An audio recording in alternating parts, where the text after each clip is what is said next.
Chapter 126. Your Majesty, Storyteller Ren is here. A palace guard entered the hall to report. Let him in. The Empress waved her hand. A moment later, Ren Baqin entered the hall and greeted, "Greetings, Your Majesty." At this moment, the Empress was still wearing the same clothes. After seeing Ren Baqin, she passed the wine cup to Qing Yuan and waved at Qing Yuan and Hong Luan. Both of them immediately bowed to the Empress and retreated. When they passed by Ren Baqin, they didn't forget to size him up. Tonight's incident was a surprise to everyone, including the two of them. "It's so late, what's the matter?" the Empress asked. "Your Majesty, I have something to say to you." Ren Baqin was already here, so he naturally couldn't shrink back. Furthermore, he could hide today, but he couldn't hide tomorrow.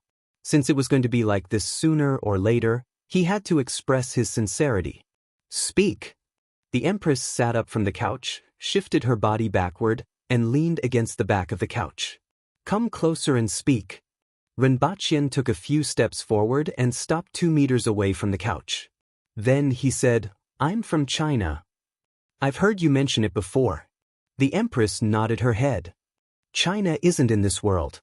I don't know how far China is from here.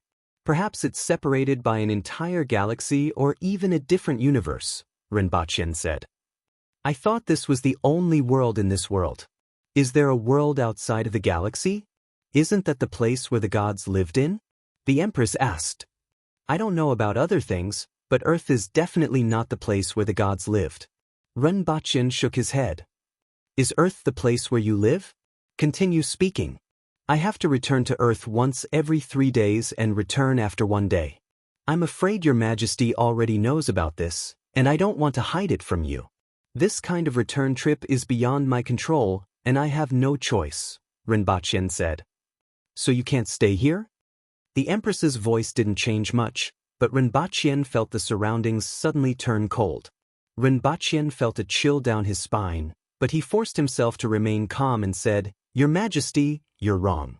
Ren Baqin mobilized all his brain power, and without waiting for the Empress to speak, he directly said, "I never knew why I had the opportunity to come here. But these days, I suddenly realized that there was a reason why I came to this world. I came for His Majesty. Otherwise, why would I appear in front of Your Majesty's carriage instead of somewhere else? It was meant to be.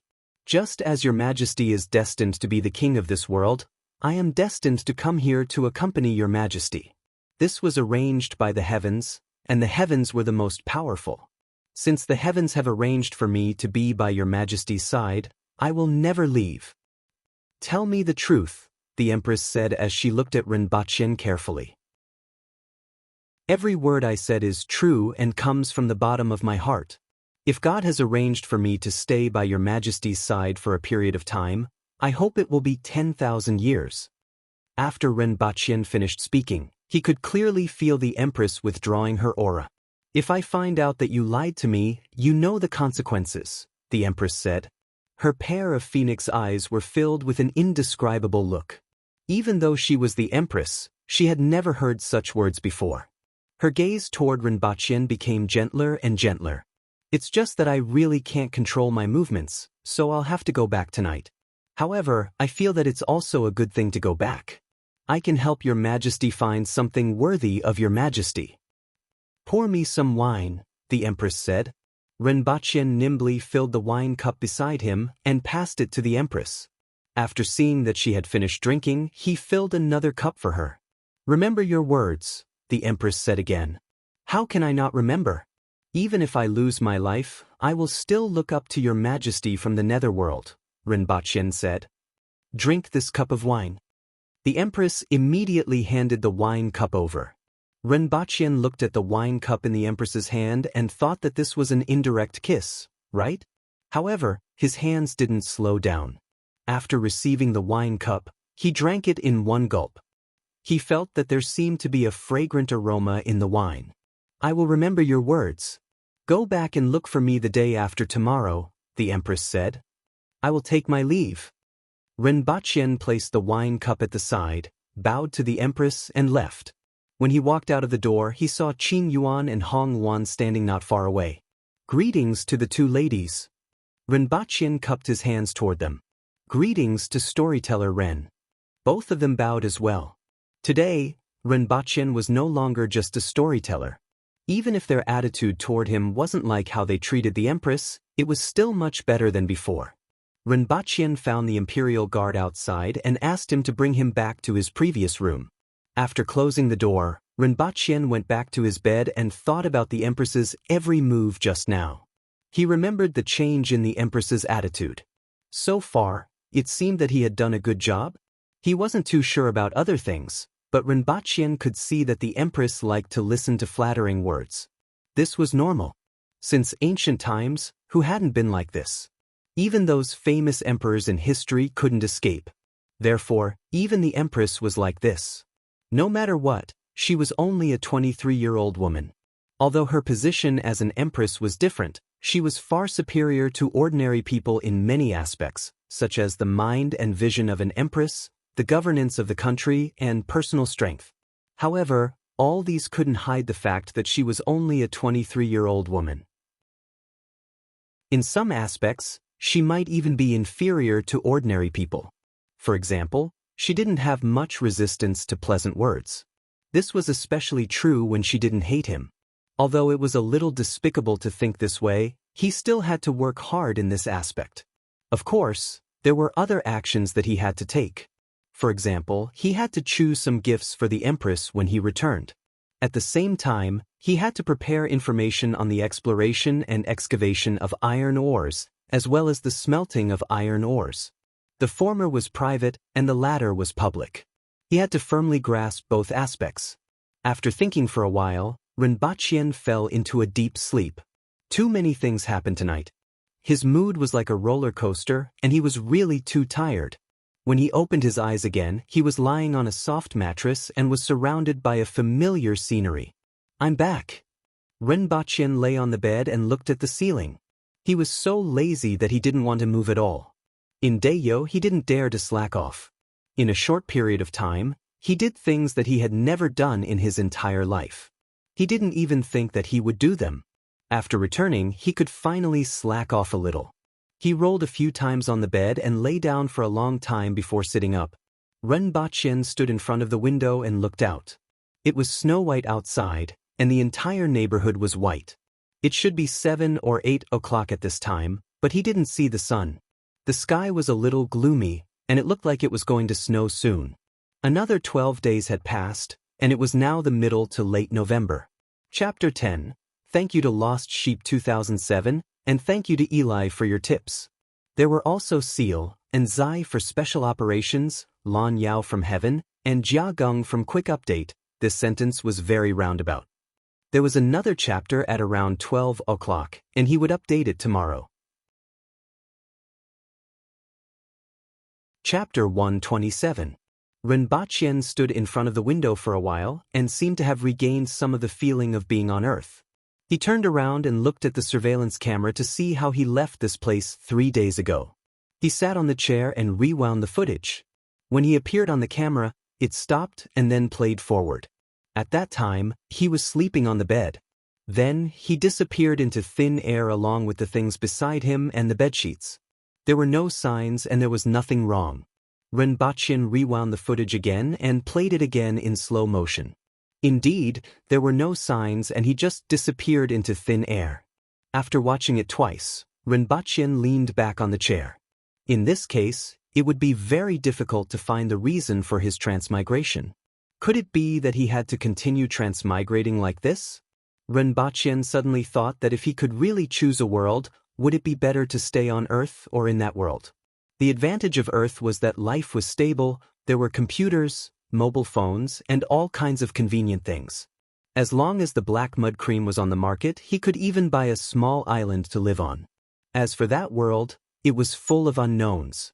Kirin, Sword Mountain, Spirit Sword, the top 10 experts in the world, and perhaps other things that he did not know. If he was in that world, he would be able to experience many unknowns. However, the disadvantages were also very obvious. For example, he would always be in the hands of the Empress. In all fairness, Rinpoche did not think that she was bad. However, the difference in strength and status was too big. He was like an ant in front of the other party. If the other party did not like him one day, she could crush him with one hand. This gave him no sense of security at all. His heart was always in suspense. He was not a person who loved adventure. If that was the case, it seemed that he would rather stay on Earth. Unfortunately, he did not have the opportunity to choose. He could only continue to be passive. He went to the kitchen and made a bowl of noodles. He had not eaten it for a long time and smelled the aroma. I wonder what would happen if I brought a few bags of instant noodles for the Empress? Rinpoche suddenly had this idea. However, he decided to forget about it. It seemed that the Empress liked sweet food and wine more. He could bring some for her. After finishing the instant noodles and drinking the soup, Rinpoche returned to his room and sat in front of the computer to look up iron ore prospecting, mining, steelmaking, and blast furnace technology. After an unknown period of time, Rinpoche heard someone coming in. He opened the door and realized that it was the housekeeper. "Mr. Ren, you're back," the other party greeted him after seeing him. "Okay, you guys are busy." Rinpoche nodded, closed the door, and looked at the time. It was already 1 o'clock in the afternoon. He spent the entire morning looking up information, so he didn't pay much attention to the time. Fortunately, Rinpoche had found most of the information.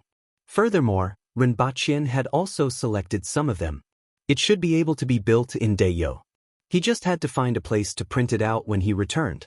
After going out for lunch, he went to the supermarket and bought all kinds of candies and chocolates. This time, he didn't just buy White Rabbit creamy candies. He also bought some from Su Fuji. He also bought a box of liquor, Red Star Erguoto and Nulanchen Erguo. Even though it was an ordinary bottle, it was much better than the strong alcohol that the Empress drank from the Yun Nation. After moving these things back to the carriage, the Empress's preparations were more than half complete. However, Rinpoche felt that he should still buy other things that could interest her. Then, he went to a special gift shop and bought a clockwork music box. There was a crystal ball on top, a crystal merry-go-round inside, and the music was city in the sky. At the very least, it looked sparkling and translucent. Young girls might like it. The price was also very cheap, less than 200 yuan. I wonder if she will be interested, Rinpoche thought as he walked with the music box in his hand. Inexplicably, he felt like he was buying a gift for a girl that he had a crush on. Unfortunately, it wasn't. He had never done that kind of thing before. It seemed that he had liked a girl when he was in junior high, but he had never spoken about it. Up until now, he couldn't even remember what she looked like. Such an inexplicable thought surfaced in his mind, but he immediately suppressed it. It was just a moment of reverie. When he returned, the housekeeper had already left. After putting the things aside, Rinpoche took his phone and sat on the sofa. In the past, he would immediately look at his phone after returning home. Now, he couldn't recall anything. There weren't many people looking for him. Even Chen Qing himself had reduced his contact. The only people he really needed to contact were his parents and family. "Mom, did you call me?" Rinpoche looked at his phone before calling her back. "The girl that I told you about previously is currently staying at your place. She just went there not long ago. If you have the chance, help her out.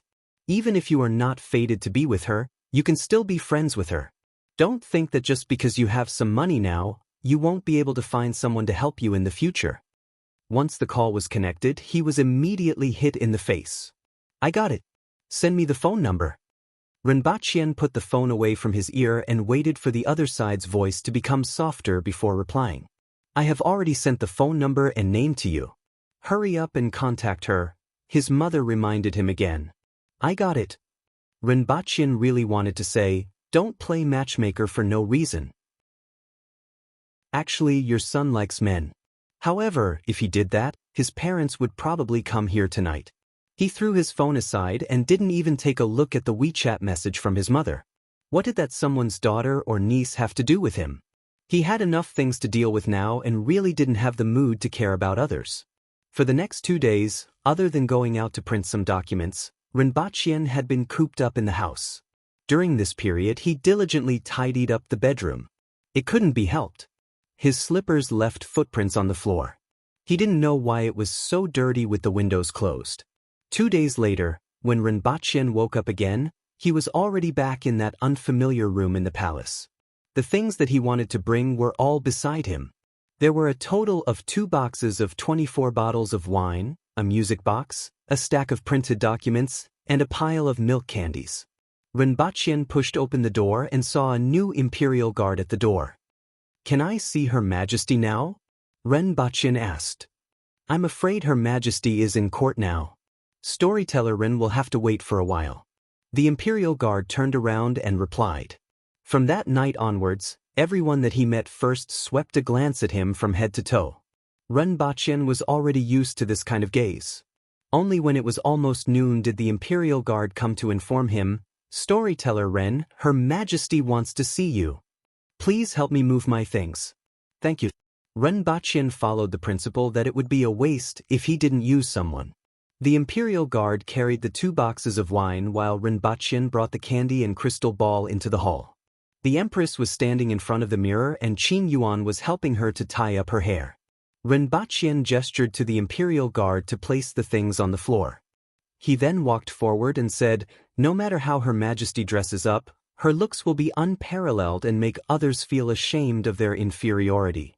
Thank God for Lan Yao rewarding the sect leader." Chapter 1. Chapter 128. The Empress took a look at Renbachien in the mirror. After a while, she looked at herself in the mirror. After Qin Yuan tied up her hair, the Empress heard crisp and melodious music as soon as she turned around. That music really felt like crystal, sparkling and translucent. The melody was exquisite and warm, making people feel warm in their hearts. This was a style that they had never heard before, but it easily touched their hearts. However, it only lasted for a short period of 30 seconds before it stopped.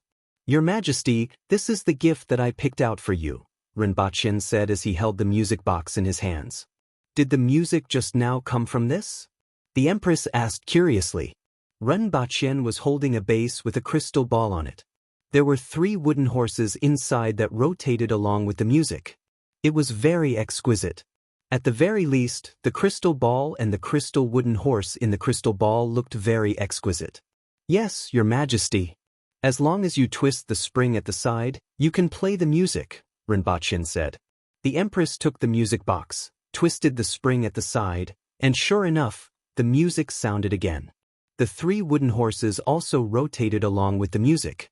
"You are very thoughtful," the Empress said as she fiddled with the music box. Renbachien continued, "These are the sweets that I brought back. I know that Your Majesty likes strong alcohol, so I specially found 24 bottles of fine wine for you.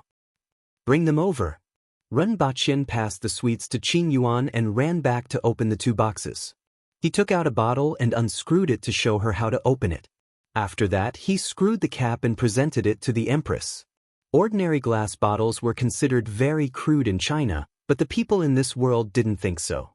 After all, the people of China were used to seeing things like glass, but it was still very rare for the people in this world. The Empress used 2 fingers to hold the mouth of the bottle. Her fingers were as slender as a feather, and her skin was as fair as cream. It was impossible to tell that she could dismantle a Gundam with one hand. The bottle was transparent, and one could see that the wine inside was clear without any impurities. Just this point alone was enough to satisfy the Empress. "Accompany me to have my meal. Hong Wan, get someone to inform the imperial kitchen," the Empress said to Renbachien and casually threw the wine to Qin Yuan. "Thank you, Your Majesty," Renbachien quickly said. This was the first time. In the past, the Empress would eat and he would watch. The Empress would sit and he would stand. But now, his treatment had improved. In the past, the Empress would have her meals in this palace hall. A small table was placed in front of her. After all, given her status, the Empress's life wasn't considered luxurious at all. She usually only had 4 dishes and 1 soup. This time, they came to another hall. There was a table that was at least 3 to 4 meters long. The Empress sat at the head of the table while Renbachien stood at the side with his hands hanging by his side. "Take a seat." "Thank you, Your Majesty." Renbachien then sat down nearby. "Tell me, what's China like? I'm very curious. I wonder what the world beyond the heavens looks like." Renbachien pondered for a while and asked, "Which aspect would your majesty like to hear about? What do the Chinese powerhouses look like?" Renbachien pondered for a while and felt that it wasn't easy to bring up this topic. The strongest person in China was probably equivalent to an aboriginal commoner. At most, they were slightly stronger. "Your Majesty, every world has its own set of rules and scenery. In China, strength was not determined by strength, but by intelligence, wisdom, and knowledge. We manufactured all kinds of equipment. There are vehicles that can run without horsepower and are as fast as lightning. There are planes that can carry people in the sky. Furthermore, the internet allows people to instantly know what's happening thousands of miles away. Individual bravery has been replaced by equipment. Firearms can take a person's life from thousands of steps away, and they can fire more than 10 times in an instant. Cannons can attack from a distance where the human eye can't see, and nuclear weapons can destroy a city from thousands of miles away." Destroy a city from thousands of miles away? There's actually such a thing in this world? The Empress was slightly surprised. Renbachien looked up at the Empress's surprised expression and smiled. "Even though the people on Earth are weak in martial arts, they can still shock you with their various technologies. Indeed, the area within a 5-kilometer radius is like purgatory. There are no humans or animals left. Such weapons are too powerful and are prohibited from being used." "Such a lethal weapon should be prohibited," the Empress muttered. "Yes, as I said before, the Chinese use intelligence, wisdom, and knowledge to determine a person's status. According to the different interests and abilities of an individual, a variety of social divisions have been developed. By combining the wisdom of many people, the goal is to make life more convenient, explore the mysteries of the world, and understand the nature of the world. Our society is more stable, and the lives of the people are more prosperous. Even though there are rich and poor people, the majority of the ordinary people can be said to be well off. For example, basic necessities like food, clothing, housing, and transportation aren't things that most people need to consider. What most people consider is how to obtain a better life. The human heart is always insatiable," the Empress said faintly. "The human heart is always insatiable. They want to obtain more and know more. Only then will the whole world improve. Otherwise, it will become a pool of stagnant water." Renbachien briefly told the Empress about China, but he tried his best to talk about it in a positive way. After all, he also had the thought of not washing one's dirty linen in public. Just like on Earth, if your country was rich and powerful, you would receive more respect abroad. Even though it depended on the individual, the strength of a country was also a plus for a person in a foreign country. Being backed by a strong country and being backed by a weak country were two completely different things. Even though he didn't have much influence here, he was still willing to talk about China in a good way. While they were talking, the dishes were served. Renbachien didn't say anything else. Instead, he got up and poured a glass of wine for the Empress. The Empress took a sniff and drank it in one gulp. Then she nodded and said, "Not bad." From the expression on her face, one could tell that she liked it very much. "If there's enough food, this kind of wine can be brewed," Renbachien said. "I will leave this matter to you. In a while, follow me to Qingxin Palace Hall to choose a martial arts manual. After you have a foundation, I will send someone to see if you can increase the production of the iron mine and how to improve the smelting of iron. After that, you can brew the wine. I don't need a lot, just enough for the palace to drink," the Empress said after thinking for a while. Renbachien nodded. This matter wasn't difficult. In fact, Dayo wasn't lacking in food, but most of it was meat, vegetables, and rice. Therefore, the Empress didn't dare to brew too much. "Actually, we can brew wine and exchange it with the Yun nation, the Qin nation, and Great Xia for food, salt, and even ironware. This kind of high-alcohol wine will definitely have a considerable market in those two nations. I just don't know the standard of the wine in the palace banquet in those two nations?" Renbachien asked. During the banquet that day, the wine in the palace was much better than the wine that caretaker Shi brought out. However, it was still inferior to the high-alcohol wine on Earth in terms of taste, color, and other aspects. Renbachien wanted to know the standard of the wine in the other nations. It's considered high grade. That's right. If we can brew wine that's better than theirs, we can sell it to other nations at a high price. Then we can buy the necessities we need. Things that others don't have, but need, will be of high value. There has always been a huge market for things like wine. Ren Baqin laughed. Chapter 129. Ren Baqin felt uneasy as he followed behind the Empress to Qingxin Palace Hall. He wasn't from this world, but it was after all a different world. Could he really practice the martial arts of this world? If he couldn't, he would be in big trouble. Not only could he not practice martial arts, but he also had to reach the Earthwheel level. If he couldn't practice martial arts, how would the Empress treat him? Are you very nervous? The Empress, who was walking in front, asked without turning her head.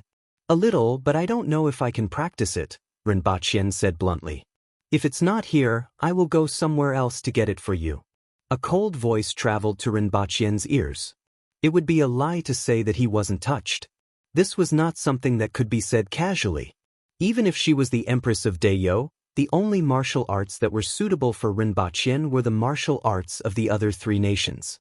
Even if the Emperor of the other nations gave the order, they might not even hand over the martial arts manuals with both hands. Furthermore, it wasn't even close. How could he get it? He could only use a knife to get it. He could only send people from Dayo to the other nations to snatch it. The difficulty of doing so was imaginable. Countless heads fell to the ground.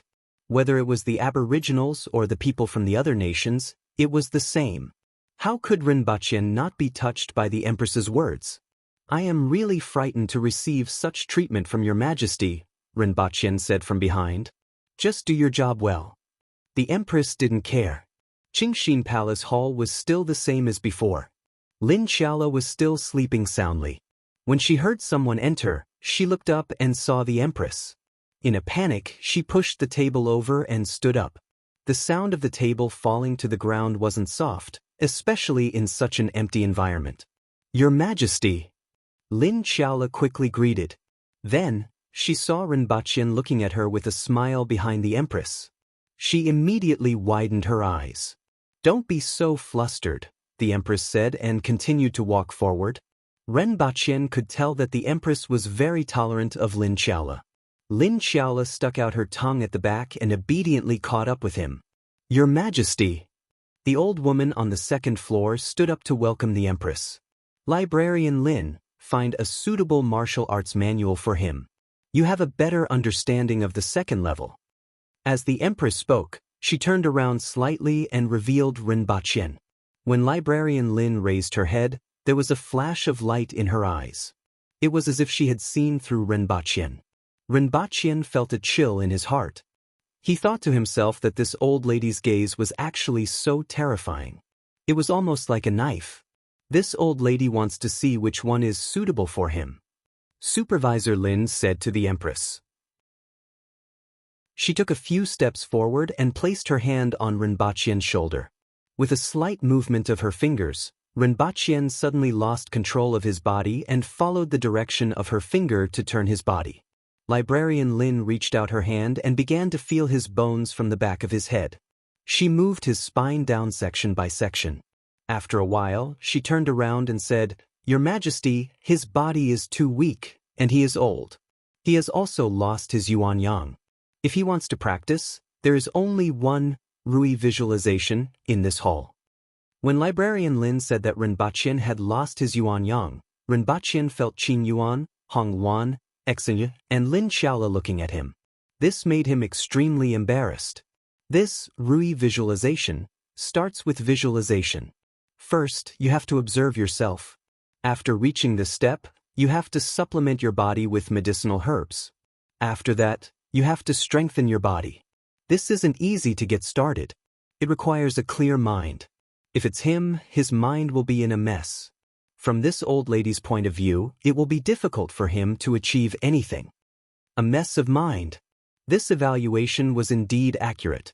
Modern people came into contact with too much information and too many desires. Naturally, their minds would be in a mess and difficult to be clear. Even Ren Baqin had to nod his head and admit that this old lady's eyes were indeed sharp. Librarian Lin changed the topic and said, on the first floor, there is a great Pan Quan. An ordinary person can barely reach the so-called earth level by using it. If it's him, I'm afraid it's already not bad if he can reach the man level. Is it possible to nourish the blood and refine the marrow? The Empress asked. Librarian Lin looked at Rinpoche and shook her head slightly. His body's bones are already set.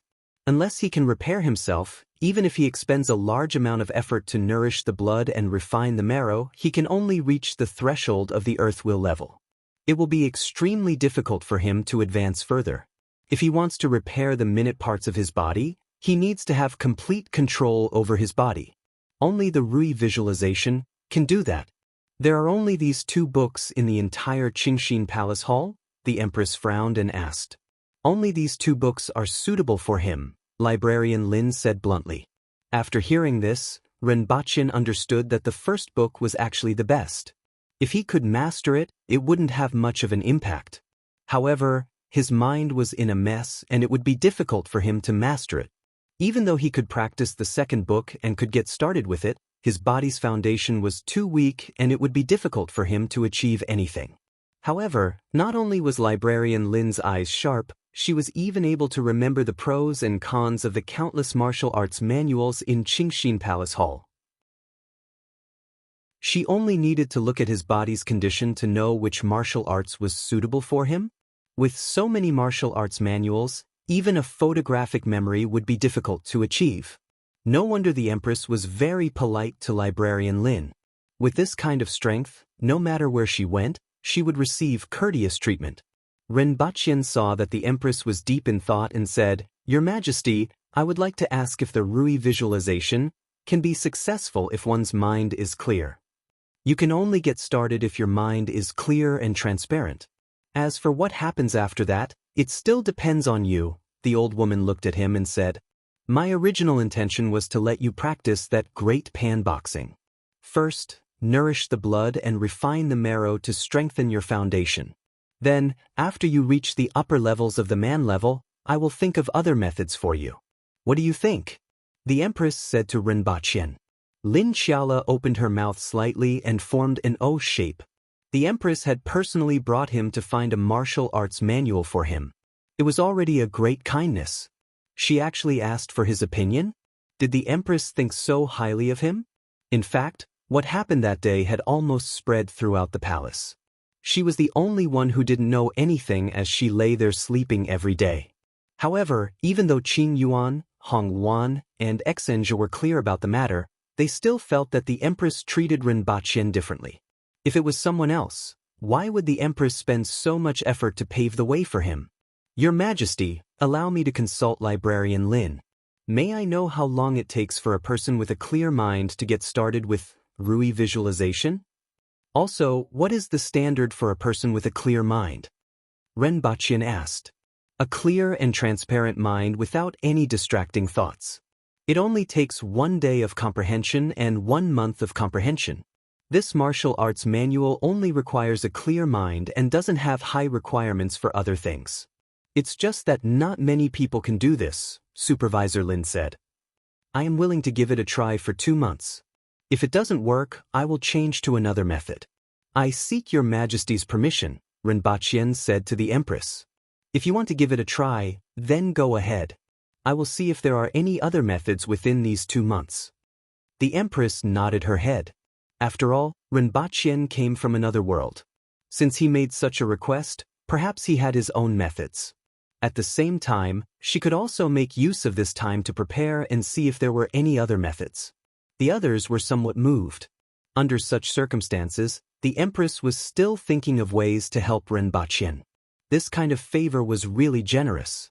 The reality was indeed as the Empress had thought. Rinpoche knew that he was just an ordinary person. It was as difficult as ascending to heaven to achieve a clear mind. However, the idea of having a clear mind made him think of 2 religions. Taoism and Buddhism had great attainments in the cultivation of the mind. Perhaps he could seek guidance from them first. Perhaps he would gain something. Chapter 130. After leaving Qingshin Palace Hall, Renbaqian returned to Pingle Park. When he came back, he found out the name of this courtyard after asking around. After entering the house, he closed the door and opened the windows. Then, he sat in front of the table and placed a thick book made of animal hide on the table. He was a little excited. After all, this was a martial arts manual from this world, and it should be of a very high grade. Otherwise, it wouldn't be placed on the second floor. This wasn't the 10 palms of the subduing dragon that could be found in a street stall. He didn't know what kind of leather the book was made of. It gave off a feeling that it was very old and had experienced many years. However, the book wasn't damaged or even worn out. Renbaqian carefully opened the book. On the first page, there was a drawing of a lake. Some of the surrounding corners could be seen as land, as well as some scattered weeds and trees. Although it was just a few strokes, the charm was completely outlined. It was as if a gust of water vapor was blowing against his face. There was a line of small words below.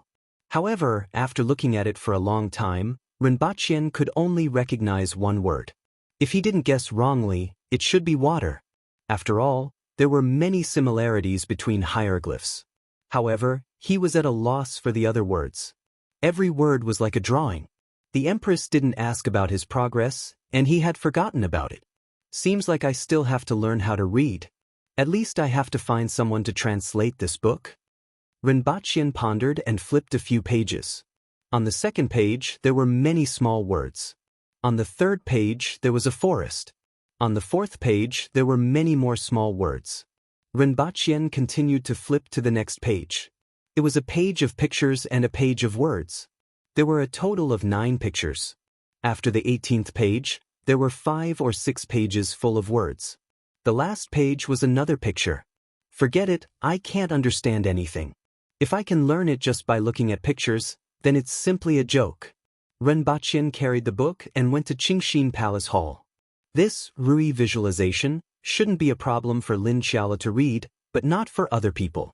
Therefore, he still had to look for that girl who was always sleeping. With the token that the Empress threw at him that day, he wouldn't be affected by most places in the palace as long as he didn't get lost. Occasionally, he would meet maids along the way. They would look at Renbaqian curiously before quickly leaving. After all, this was the first time they encountered such a situation. They didn't know what to do and could only keep a distance.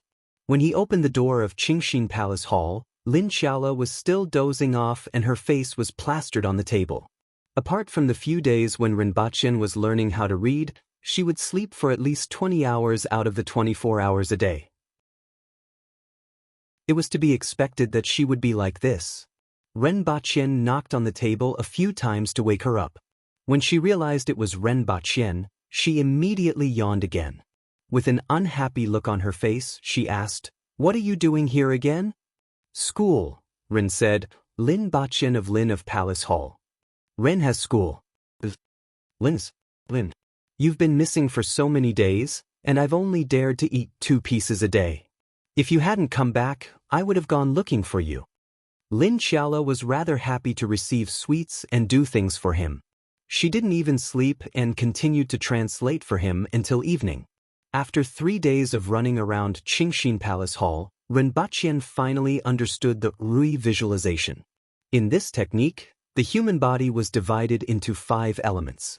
Therefore, one could enter the ethereal realm by using one of the 5 elements. The first 5 pictures were a lake, a mountain, a forest, a flame, and a sword. Then, one could observe one's body in the ethereal realm, master one of the 5 elements, and complete this meridian. This was only the entry level. Mastering the 5 elements meant mastering all the mysteries of the body. Then, one could reach the peak of the man-will level and step into the earth-will level. After that, one could continue to cultivate by visualizing a deity called Mother Earth. Then, one could sense the Earth Meridian and reach the peak of the Earth-will level. It could be said that the most difficult part of this technique was the entry level. As long as one could enter the entry level, one would be able to reach the Earth embryo level. There were 2 disadvantages to this technique. One of them was that this technique was different from most other techniques in the world. Other techniques focused on the external to the internal or both at the same time. This technique focused on the internal to the external. During cultivation, a large number of medicinal herbs were required to complete the 5 elements, thereby transforming one's body. The variety of rare medicinal herbs required to practice this technique wasn't insignificant. At the same level, the various resources consumed were more than 10 times that of others. The second disadvantage was that a normal technique would transform one's blood essence into qi. There was qi in one's body, but this technique was completely different. It didn't have the means to transform blood essence into qi. It seemed to be specialized in transforming and strengthening one's body. The third disadvantage was that the actual combat ability of this technique was completely trash. Other than allowing one's body to reach the earthwheel level, there was almost no actual combat ability. Even at the earthwheel level, one could only rely on one's body to suppress a man-will practitioner. It could be said that one was the weakest among those at the same level. Furthermore, because there was no qi, even if he learned other techniques, he wouldn't be able to execute them. When Rinpoche first found out about this characteristic, he thought that practicing this technique would allow him to become as strong as the Aboriginals. However, Lin Xiaola's words dispelled his thoughts. This was because the Aboriginals actually stimulated and unearthed the power of their bloodlines to achieve breakthroughs in their bodies. It could be said that this technique was completely different from the current techniques. It was completely unconventional. As for the techniques after the Earth embryo realm, according to the description, it was on the last diagram, which was also a visualization diagram.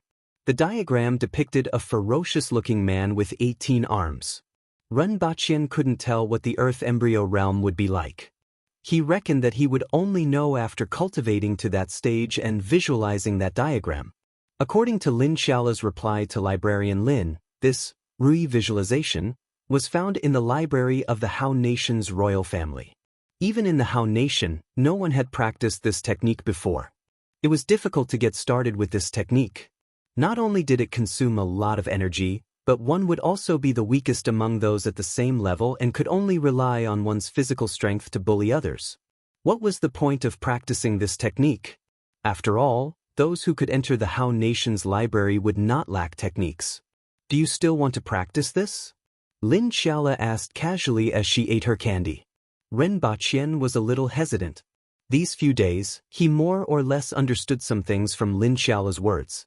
Martial arts weren't cabbages, it wasn't like choosing a major in a university, and it wasn't something that could be changed after a few years of practice.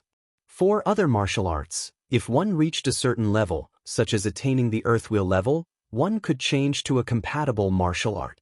However, this Rui visualization was different. It was different from all the other martial arts.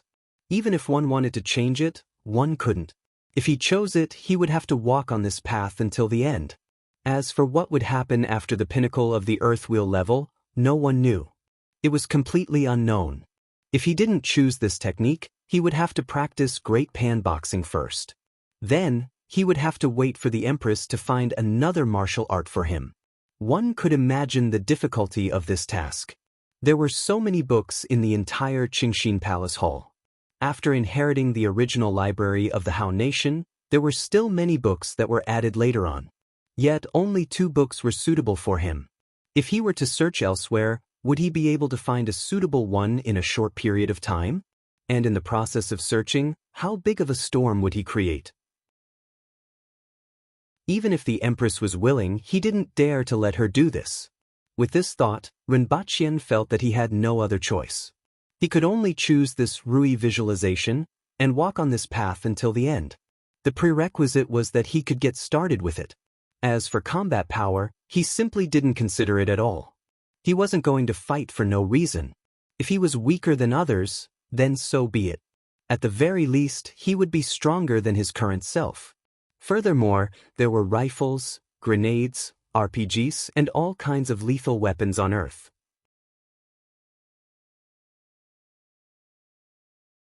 Chapter 131. In the main hall, the Empress was sitting upright.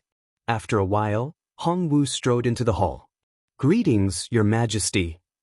Give the General-in-Chief who supports the nation a seat of honor." Just as the Empress finished speaking, Someone moved a chair over and placed it behind Hongwu. When will the general-in-chief who supports the nation set off? The empress asked. Hongwu would return at this time every year and return to the north after the empress's birthday celebration. It had almost become a routine over the past few years. I am relieved to see that your majesty is safe and sound. I will set off tomorrow, Hongwu said. It has been hard on you, General. You have been guarding the borders for many years. It's a pity that there is no one to replace you. Thank you for your concern, Your Majesty. I'm used to it. Furthermore, there are good places at the borders where we can see snow occasionally in winter. Hongwu laughed heartily. That scenery is very beautiful. I want to see it too. After finishing the sentence, the Empress added, when the General-in-Chief attacks Great Xia, I will also go there to see the snow. Hongwu laughed heartily again upon hearing this. If Great Xia was ready, he would wait until he repelled the Great Xia army before attacking and occupying the cities so that the Empress could enjoy the snow there. I will pass down the recruitment order after the General-in-Chief leaves. I will also find a way to prepare the weapons. You can rest assured, the Empress said again. In that case, I can rest assured. Hongwu was very clear about the situation in Dayo. He knew that it was very difficult, but he still hoped that the Empress could get enough weapons. Even if it was only 10,000, it would still increase his chances of success. Does the General-in-Chief know where Lu Qi is? Lu Pinghai? As far as I know, his whereabouts are uncertain. However, in November every year he goes to a fishing village in the East Sea for a few days to pay his respects to a good friend, Hongwu replied. Get someone to wait for him and tell him that I want spirit yuan pills. He can ask for whatever he wants, the Empress said. Hongwu was slightly startled. The primary spirit pill was the best medicine in the world for strengthening one's foundation. It was specially used to strengthen one's foundation for those who were naturally weak. It was used to strengthen one's foundation so that they could cultivate. Moreover, it could gradually change one's physique within 2 years. This would make one's cultivation speed even faster. Based on this point alone, this medicine was one of the rare treasures in the world. Could it be that His Majesty wanted this thing for that brat? As far as I know, I'm afraid he doesn't have more than 2 of them on hand. 2 years ago, I wanted to exchange one with him, but he refused. In the end, the 2 of them had a big fight and both of them were injured. I'm afraid it won't be easy, Hongwu said with a bitter smile. I didn't expect His Majesty to request this for that brat. Tell him that if he doesn't give it to me, I will beat him to death, and it will naturally belong to me, the Empress said coldly. Hongwu was still smiling bitterly. In any case, Lu Haiping was ranked 8th in the world and was only slightly weaker than Her Majesty. How could he be killed so easily? Even if His Majesty could defeat him, it would not be easy for His Majesty to keep him here. At this point, no one could stop him if he wanted to escape. Furthermore, Lu Pinghai's hometown was in the Yun Nation. Could it be that His Majesty wanted to personally visit the Yun Nation? After a while, Hongwu returned to the mansion with a slight frown. Grandpa, the way you're frowning makes you look old. Hong Xian jumped in front of Hongwu and smoothed his frown with her palm. Hong Xian, what kind of person is Ren Baqian? Hongwu inquired. At the mention of Ren Baqian, Hong Xian's face immediately turned black. After returning that day, she didn't receive any punishment, but Yaozi was whipped 10 times. Then, she was scolded by her father and was still locked up at home. That scoundrel was actually chosen by Her Majesty as her husband? What exactly did Her Majesty see in him? Hong Xian couldn't figure it out. She didn't like Ren Baqian at all. However, when asked about this matter by her godlike grandpa, she didn't dare to add fuel to the fire. She only recounted everything that happened that day. I see. Hongwu nodded his head thoughtfully. From his granddaughter's words and what he saw that day, Ren Baqian was a vile person. It wasn't a good thing to keep such a person by Her Majesty's side. However, it was better to let someone keep an eye on Ren Baqian and continue to observe him. After all, the most important thing now was to prepare for Great Xia's actions. If Ren Baqian discovered that Ren Baqian was really as he thought, he couldn't be allowed to live. Ren Baqian naturally didn't know what the Empress was preparing for. He also didn't know that he was being targeted by the second most powerful person in Daeyo. After staying in Qingxin Palace Hall for 3 days, Rinpochen returned to Earth. He tried to use Rui visualization for the past 2 nights, but he couldn't enter that kind of empty state. Once he calmed down, all kinds of thoughts would fly around in his mind like wild horses galloping on the prairie. Even if he tried his best to control his mind, all kinds of thoughts would emerge in his mind after 10 to 20 seconds. Therefore, the first thing he did after waking up was to turn on his computer and search for famous Taoist temples to see if they had any solutions. The first thing he went to was the Laojun Temple near the city. The temple was very prosperous. Rinpochen first gave 5,000 yuan of incense money and requested to see the temple master to consult about something. After a while, Rinpochen came out of the Laojun Temple. Taoism indeed had a way to calm the mind. The main point was to keep one's mind and pursue not a single thought. In between, all thoughts had to be extinguished. However, in this case, it seemed like he couldn't practice Rui visualization. How could he practice it without any thoughts? When he came out of that state, distracting thoughts arose again. Unless he practiced for a long period of time, the distracting thoughts would be reduced after a long period of time. However, whether he could achieve his goal or not, it would take too long. Even so, Rinpochen still brought this meditation method with him. If the Buddhist method didn't work, he could only try this method first. The next stop was the Grief Temple in another city. It was also quite famous on the internet. The monks here persisted in their ascetic practice. In this day and age, it was very rare. In any case, most people would think of fat heads and big ears when they mention monks. Rinpochen arrived at the foot of the Grief Temple in the afternoon. When he went up the mountain, he saw the abbot. He was a skinny monk with drooping eyebrows and was in his 50s. "Master, because I want to do something, I need to clear my mind in a short period of time. How can I do it?" Rinpochen asked directly. The monk drew a circle on the ground and said, "If you smear the inside of the circle with ink, can it be erased after a day?" "I'm afraid it can't be erased." Rinpochen shook his head. After a day, the ink would have seeped in. He understood what the monk meant. The monk was saying that the distracting thoughts had already taken root in his mind. Just like the ink, it couldn't be erased. That's right. It can't be erased unless the soil is dug away. However, if you want to clear your mind in a short period of time, there's only one way, the monk said. "How do I do it?" Rinpochen's spirit was lifted. It was good that there was a way. Smack it with a brick and lose your memory. You will forget everything and your mind will be blank. You can do whatever you want and it will naturally become clear, the monk said. Rinpochen really wanted to curse, "Damn you. I'm afraid this benefactor is also unwilling. If you forget, you won't be you." The monk laughed again. Chapter 132. Early in the morning, the foot of Baiyun Mountain was like a bustling market. It was hard to imagine that there would be so many people gathered at the foot of the mountain in the middle of winter, and there was even a morning market. Youtiao, wonton, egg pancakes, pies, and all kinds of stalls were lined up on both sides of the road. Almost every stall was occupied. Rinpochen saw many stalls selling Buddhist beads, guanyin and Buddha pendants, and Buddhist scriptures. Everything here seemed to be related to Buddhism. Rinpochen held a meat bun in his mouth and soy milk in one hand. His eyes were bloodshot. He felt that he had risked his life to rush here in one night. He wasn't in a hurry to go up the mountain.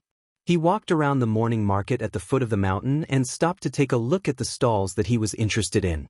The palace of Daeyo was good, but it was too cold and cheerless. After staying there for a few days, he started to miss the lively place again. Humans were like this. They were complicated and always wanted things that weren't in front of them. After staying at the foot of the mountain for a while, Rinpochen followed the pilgrims up the mountain path. He rested for a long time at the entrance of the mountain before entering. After entering, he saw an L-shaped pool with an arch bridge over it. Beyond the pool, there was a huge building. "Hello, I would like to meet Master Su Wen. Master Yuanji of the Sorrowful Temple asked me to come," Rinpochen said to a young monk not long after he entered the temple. Please wait here for a while, I will inform the abbot, the young monk said.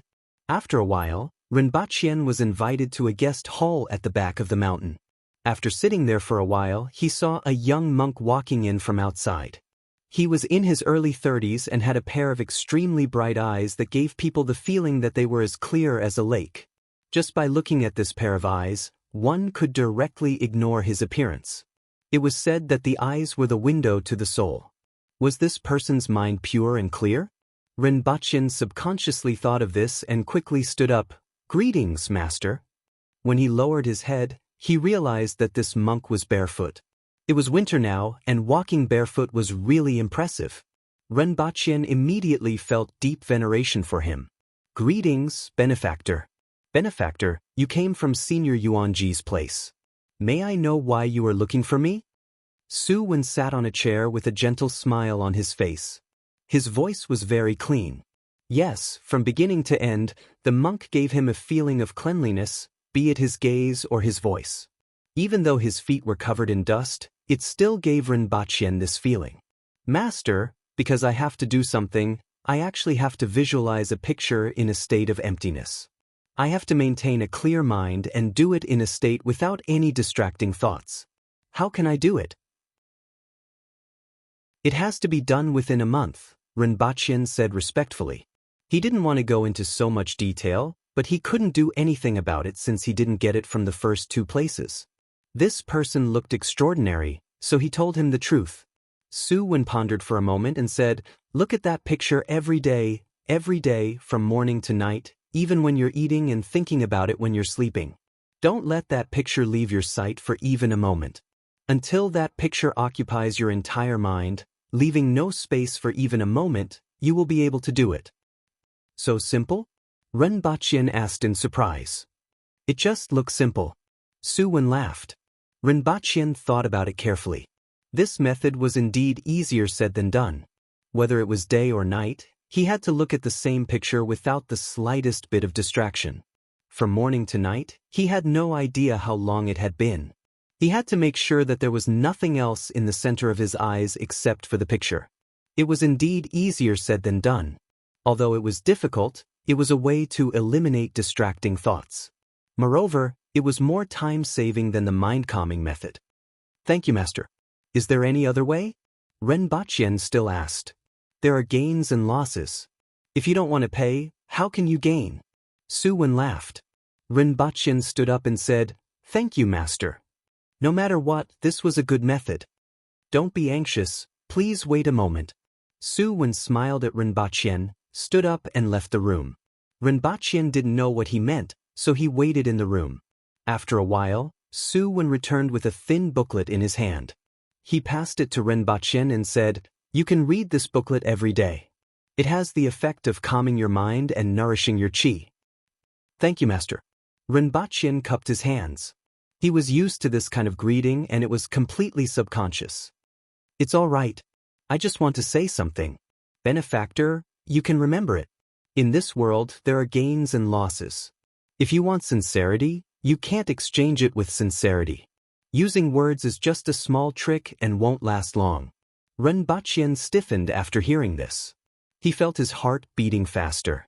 After a while, he said, thank you, master, for reminding me. I just don't know why you said that. I suddenly thought of an old friend and expressed my feelings. Benefactor, please don't take it to heart. Su Wen smiled and said, benefactor, please go ahead. Rinpoche walked out of the temple and still felt a chill down his spine. What did this monk know? How could he say such words without thinking? After thinking for a long time, Rinpoche still couldn't figure it out. It was impossible for anyone to know about his matters in the other world. After thinking for a long time, he only had one thought. Could it be that this monk was like a fortune teller and saw that he had a romantic debt written on his face? After thinking about it, this was somewhat possible. After all, those traditional things had been passed down for so many years that it was hard to distinguish between real and fake. If there really was such a capable person, it could be considered acceptable. Thinking of this, Rinpoche heaved a sigh of relief. After this incident, that monk had always been somewhat mysterious in his heart. Therefore, he paid more attention to the method that the monk mentioned. Such a person shouldn't be fooling him, right? After going down the mountain, Rinpoche looked at the booklet in his hand.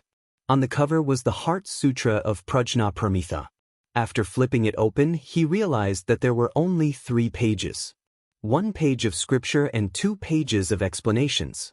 No wonder it was so thin. It was already midnight when he returned home. He lay on his bed and fell asleep immediately. After another day, Rinpoche brought candy and wine back to the other world. This time, the wine was Zwiaking. In any case, he bought it from the supermarket and wasn't sure if it was real or fake. Ever since he was young, the wuxia novels often mentioned Zwiaking or Zwiaking. There was always an indescribable feeling in his heart. Therefore, after seeing it, he bought it for the Empress to have a taste. In fact, the Empress didn't attend court every day. She would attend court once every 3 days. After all, there weren't that many matters to handle. Some matters were handled by the elders and the 6 departments. Only the important matters would be discussed in court. Rinpoche saw the Empress in the garden previously. She was dressed in red and her hair was flowing down her back. She was fiddling with the music box in her hand. After seeing Rinpoche, she handed it over to the maid. "It's good that you are here. Tell me a story." "You haven't finished the previous time," the Empress said casually. Upon hearing this, Rinpoche decided to put other things aside and continue with Investiture of the Gods. After all, it had been quite a long time. It had been a month since both stories started. It took him some time to remember where he had stopped. As the story progressed, Neza, Lei Jinzi, Yang Jian, and the 10,000 immortals from the Jie school appeared one after another. The story became more and more exciting. Rinpoche only stopped the story when he accompanied the Empress for lunch. He didn't know if it was because of the lighting, but the Empress gave Rinpoche a particularly charming feeling today. He couldn't help but take a few more glances at her. "You are much more daring today," the Empress said as she looked at his face. Rinpoche had indeed become more daring recently. In the past, he always felt that the Empress was temperamental. In addition, she could take his life just by extending her hand. As such, he had always been cautious. However, when he realized that the Empress was just an ordinary person in certain aspects and was even a little girl, the fear in his heart lessened slightly. At least, he wasn't as cautious as before.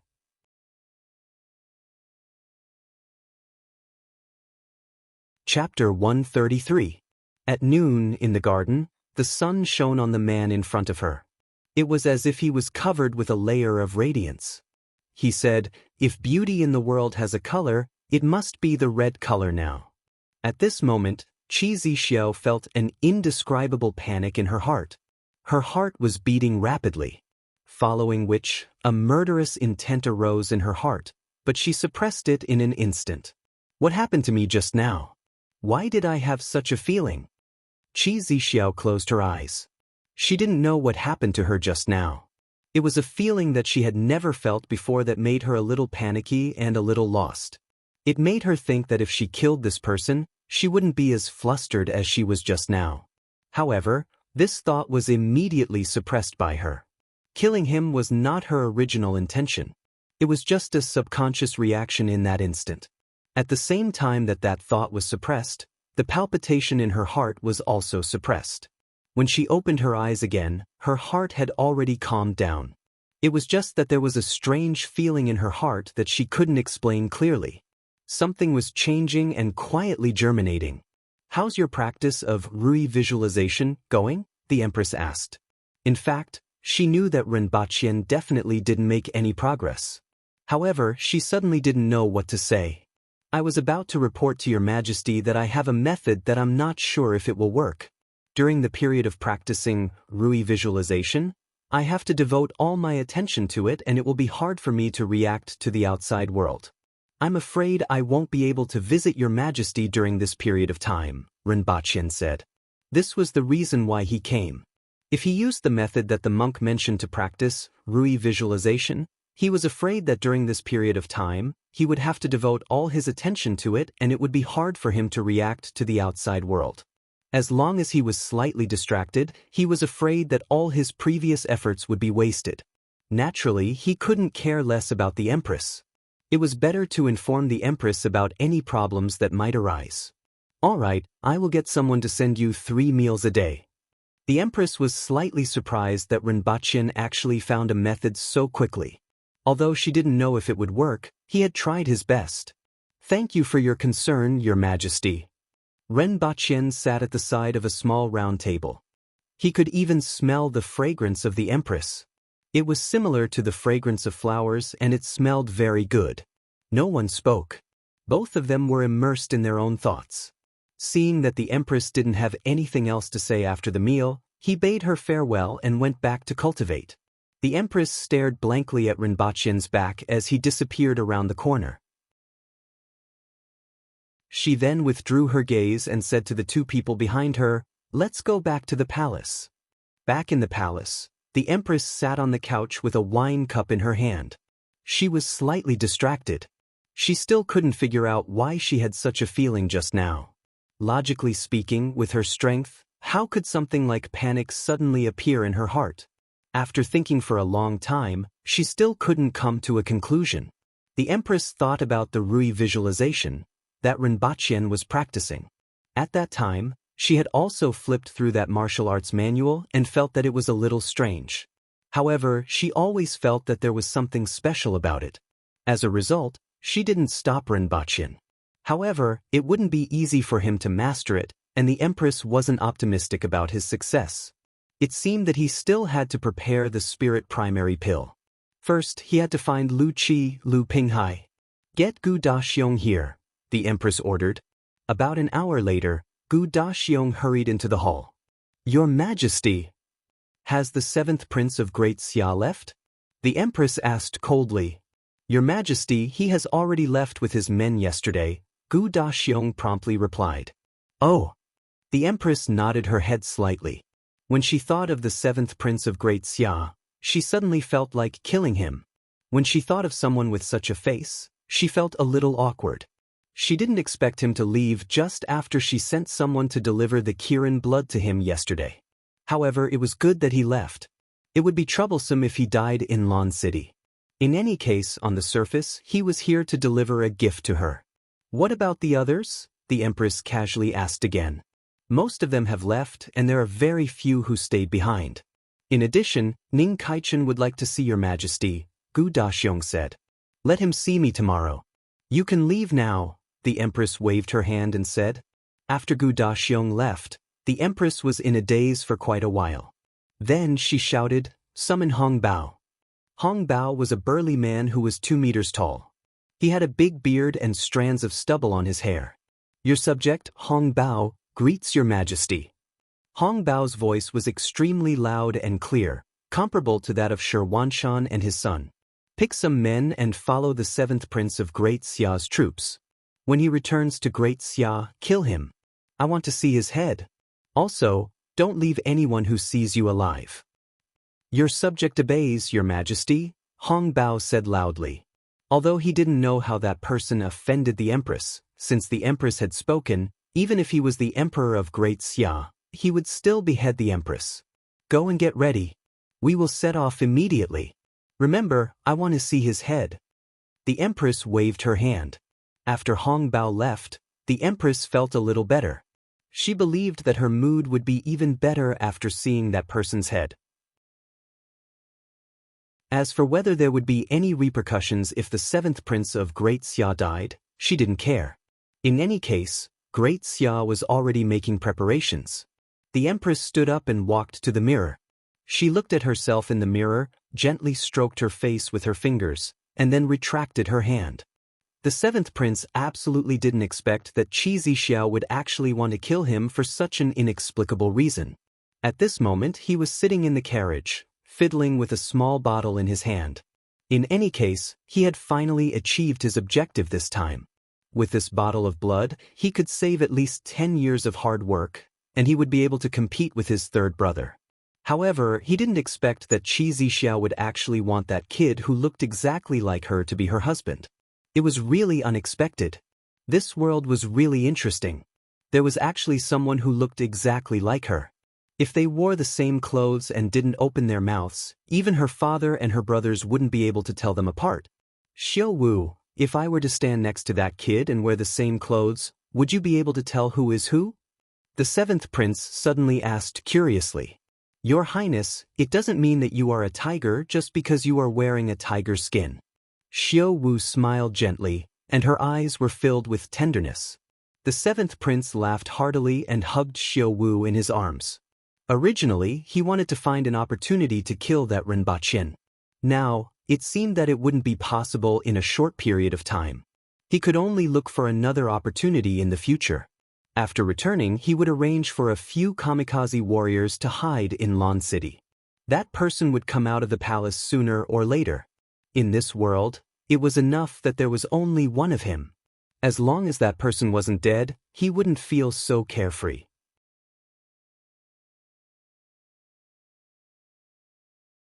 Chapter 134.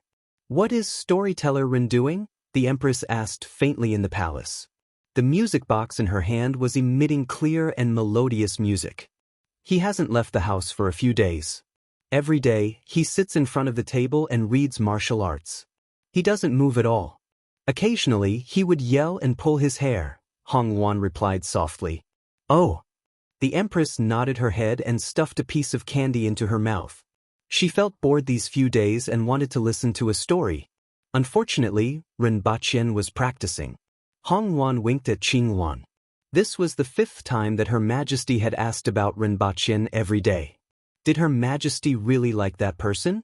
Unfortunately, that person was too weak. At this moment, Rinpochen, who was considered too weak, was vexed and pulling his hair. He was distraught and was distracted again. The monk's method was more difficult than he had imagined. It had been 7 days. He had been in this world for 4 days and on Earth for 3 days. Every time he concentrated for a while, he would subconsciously have all sorts of thoughts. Not to mention when he was eating and sleeping. He didn't know when he would be able to achieve the state where there was nothing else in his heart. Perhaps he would never be able to achieve it. At this moment, Rinpochen was very depressed. He took the Heart Sutra. When Avalokitesvara Bodhisattva practiced Prajna Paramitha, he saw that the 5 skandhas were empty and transcended all sufferings. Saraira, form is not different from emptiness, and emptiness is not different from form. Form is emptiness, and emptiness is form. It is the same for feeling, thinking, action, and knowledge. Saraira is the emptiness of all dharmas. It is neither born nor destroyed, neither defiled nor pure, neither increasing nor decreasing. Therefore, emptiness is colorless, and there is no feeling, thinking, action, and knowledge. There were a total of 260 words. Rinpochen read it over and over again. He didn't know how many times he had read it before he finally calmed down. Putting the Heart Sutra aside, Rinpochen stood in front of the window, took a deep breath, and shouted. A loud shout startled many birds. The guard standing at the door shook his head slightly. The person inside was acting up again. It happened every day, and they had gotten used to it after a few days. After Rinpochen finished shouting, he felt much better. He turned around and sat in front of the table, flipped open the Rui visualization, and continued to stare at the lake on the first page. He poured all his attention into it and didn't dare to relax. Rinpochen had made some progress over the past 2 days. Even though it wasn't much, it was easier for him to focus on Rui visualization. This gave him some hope. How's Storyteller Rin now? The Empress was a little bored in the garden. She stretched out her hand and a bird flapped its wings and flew into her hand. If one looked closely, they would find that the bird was flapping its wings with all its might to escape from that palm, but the distance between them was getting closer and closer. It's said that the number of times he shouts has decreased. Sometimes he doesn't even notice when I send food in. However, it is said that his condition is very poor and he has become much weaker. The Empress held the bird in front of her and stared into its small eyes. She saw that the bird's eyes were filled with panic. Feeling a little bored, she raised her hand and released the bird. Have you eaten? Every time, the food would be placed in front of him. Sometimes he would eat it, and sometimes there would be leftovers. However, I haven't eaten for the past 2 meals, Hong Luan replied. The Empress nodded her head slightly. She was a little distracted, and no one knew what she was thinking about. Looking at the city wall in the distance, the 7th prince smiled. He was finally back. He had been on the road for the past half a month, and he was extremely tired. No matter how luxurious a carriage was, it couldn't be compared to a mansion. Even though this was a county near the border of Great Xia, at least there was hot water, wine, and delicious food. It was much more comfortable than being in the wilderness. However, he felt a little uneasy these past 2 days. It was a little strange, and he didn't know if something was going to happen. When the carriage arrived at the county magistrate and the registrar came out to welcome them. "Welcome, Your Highness." "Your names?" the 7th prince asked with a smile. "Your humble servant is the local county magistrate, Li Zixing. This is the registrar, and this is the county lieutenant. I will remember them. This time, we are just passing by. Prepare a place to rest. I will set off tomorrow morning." The 7th prince pulled open the curtain of the carriage and said to the people outside. "Yes, Your Highness.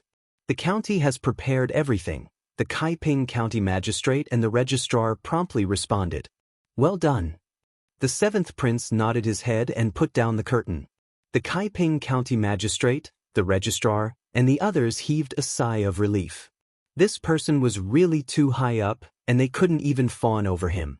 As long as there were no problems, they would be thankful. As for writing down his name, he would be a fool if he believed in such official words. In the distance, Hong Bao and his men were waiting in the mountains. They were all carrying jerky, which they tore off and stuffed into their mouths. Then, they drank a mouthful of wine. This was considered a luxury in the wilderness. At night, a burly man came back to report, "Sir, they have entered Pinggu County." On the way to the capital of Great Xia from Pinggu County, we will definitely pass by Broken Dragon Platform. "Let's go ahead and wait," Hong Bao said loudly. "Everyone has rested enough. Let's set off." Hong Bao only brought 15 people with him. Including himself, there were only 16 of them. They shuttled through the forest as if they were flying. Taking advantage of the darkness of the night, they passed through the plains. The next morning, they entered the forest again to hide from the people. That night, they arrived at Broken Dragon Platform, which was 300 miles away from Pinggu County. The so-called Broken Dragon Platform was a canyon. On one side of the canyon was a mountain shaped like a dragon's head, and on the other side was a mountain range that resembled the body of a dragon. It was said that in ancient times, a real dragon fell from the sky, and a huge sword descended from the sky and slashed the dragon into 2. That was how the Broken Dragon Platform was formed. After everyone arrived at Broken Dragon Platform, other than a few people who were sent out to keep an eye on the 7th prince's carriage, the others rested in the forest. After another 2 days, someone came back in the morning to report, "That carriage is here." After a while, the carriage appeared on the horizon. There were 50 cavalrymen in front and behind, and all of them were at the human level. This was what the 7th prince had spent a lot of effort to recruit and train. In the middle were 5 carriages. In the most luxurious carriage was 7th prince and Xiao Wu. Behind it was another carriage with 2 consecrators, both of whom were at the earth embryo level. The last 3 carriages were filled with the supplies needed for a long journey. Hong Bao had already inquired about these matters before he left the city.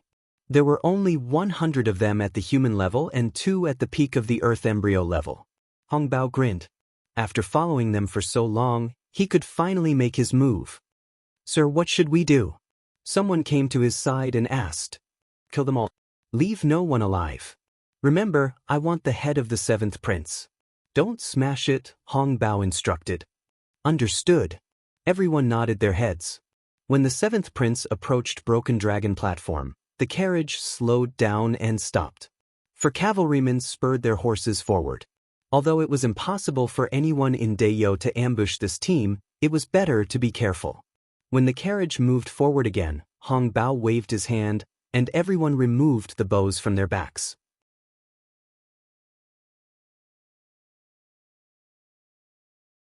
Chapter 135. Wei Gu smiled when he saw the 4 riders return. After the Broken Dragon platform, it would be a flat plain. If they sped up, they would be able to return to the capital in half a month. At that time, they could relax and go back to see their son to see if he had made any progress in his cultivation. That boy was already 13 years old and should be sent to the martial arts academy next year. He looked back at the riders behind him and saw that they all had a relaxed look on their faces. In fact, after entering Great Xia, their nerves had already relaxed. After all, this month's journey was quite tiring. Previously, everyone in Dayo was more or less on guard, but after returning, they immediately relaxed. It would be a joke if the 7th Prince of Great Xia was attacked in Great Xia. 100 intermediate man-wheel knights, even if they really encountered ignorant bandits, would be able to crush them into pieces in an instant. Moreover, there were 2 earth wheel experts in the carriage who had reached the Earth Embryo realm and were only 1 step away from breaking through the Celestial Gate. With this kind of strength, they could be considered experts anywhere. In fact, there was no need for them at all. Under normal circumstances, an intermediate earth wheel expert like him would be able to solve all of them. Set off. Wei Gu stretched out his right hand and waved it forward. The convoy began to move forward. After advancing another 100 meters, when they were about to enter Wulong Gorge, several huge stones that were 1 square meter suddenly whizzed down from the sky. They came from the hillsides on both sides. Enemy attack. Wei Gu's expression suddenly changed as he shouted, "Elders, please make your move." The hillside on the side was at least 100 meters away from here. To be able to throw such large stones with such power, only experts at the earth wheel level or above could do it. How could several earth wheel experts attack the 7th Prince's convoy at the same time? Didn't they know who they were facing? Following Wei Gu's voice, one of the carriages in the convoy suddenly exploded. 2 shadows appeared in the air and punched the first 2 huge stones, immediately turning them into countless fragments that flew everywhere. There were a few screams from the convoy. A total of 10 riders were shot and fell off their horses. A total of 5 huge stones smashed over. Other than the 2 that hit the carriage, the other 3 hit the front and back of the convoy, but many of the riders dodged them. "Who's there? Come out."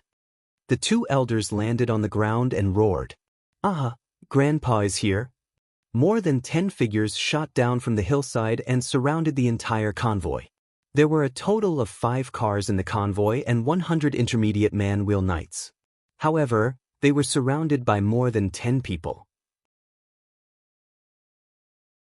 It seemed a bit ridiculous, but whether it was Wei Gu or the 2 consecrators, none of them could bring themselves to laugh. The remaining 90 knights all had nervous expressions. There were 16 burly men surrounding them. The one in the lead was 2 meters tall and wore coarse clothes. He held 2 large axes that were the size of wheels in his hands. His head was covered in strands of short stubble that looked like a plowed field. Other than the aboriginals, no one else had such a style. The remaining 15 people were of different heights. The shortest was 1.8 meters and the tallest was 2 meters. They were like small giants, and each of them held heavy weapons that even an earthwheel expert would find difficult to wield. The 16 of them were all aboriginals, and their bodies were filled with powerful blood chi. The burly man in the lead caused the 2 consecrators to feel an intense pressure. As for the other 15 people, with just a glance, Rinpoche knew that the weakest among them was equivalent to an earthwheel expert. There were 16 earthwheel experts, and one of them had even surpassed the pinnacle of the earthwheel level. When everyone realized this fact, their faces immediately changed. How dare you attack the 7th Prince's carriage? Attacking the 7th Prince within the borders of Great Xia, are you trying to provoke a war between the 2 nations? Still not withdrawing? Wei Gu roared, You talk too much nonsense.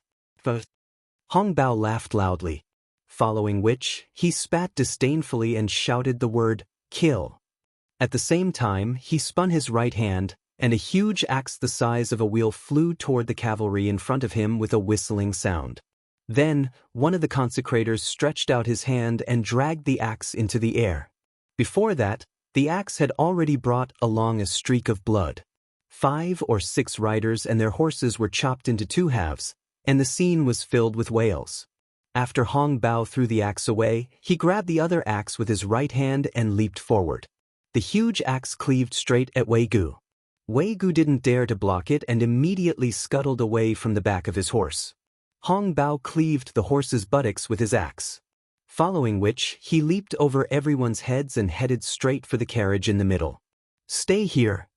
The consecrator who dragged the huge axe directly went forward with a long sword in his hand.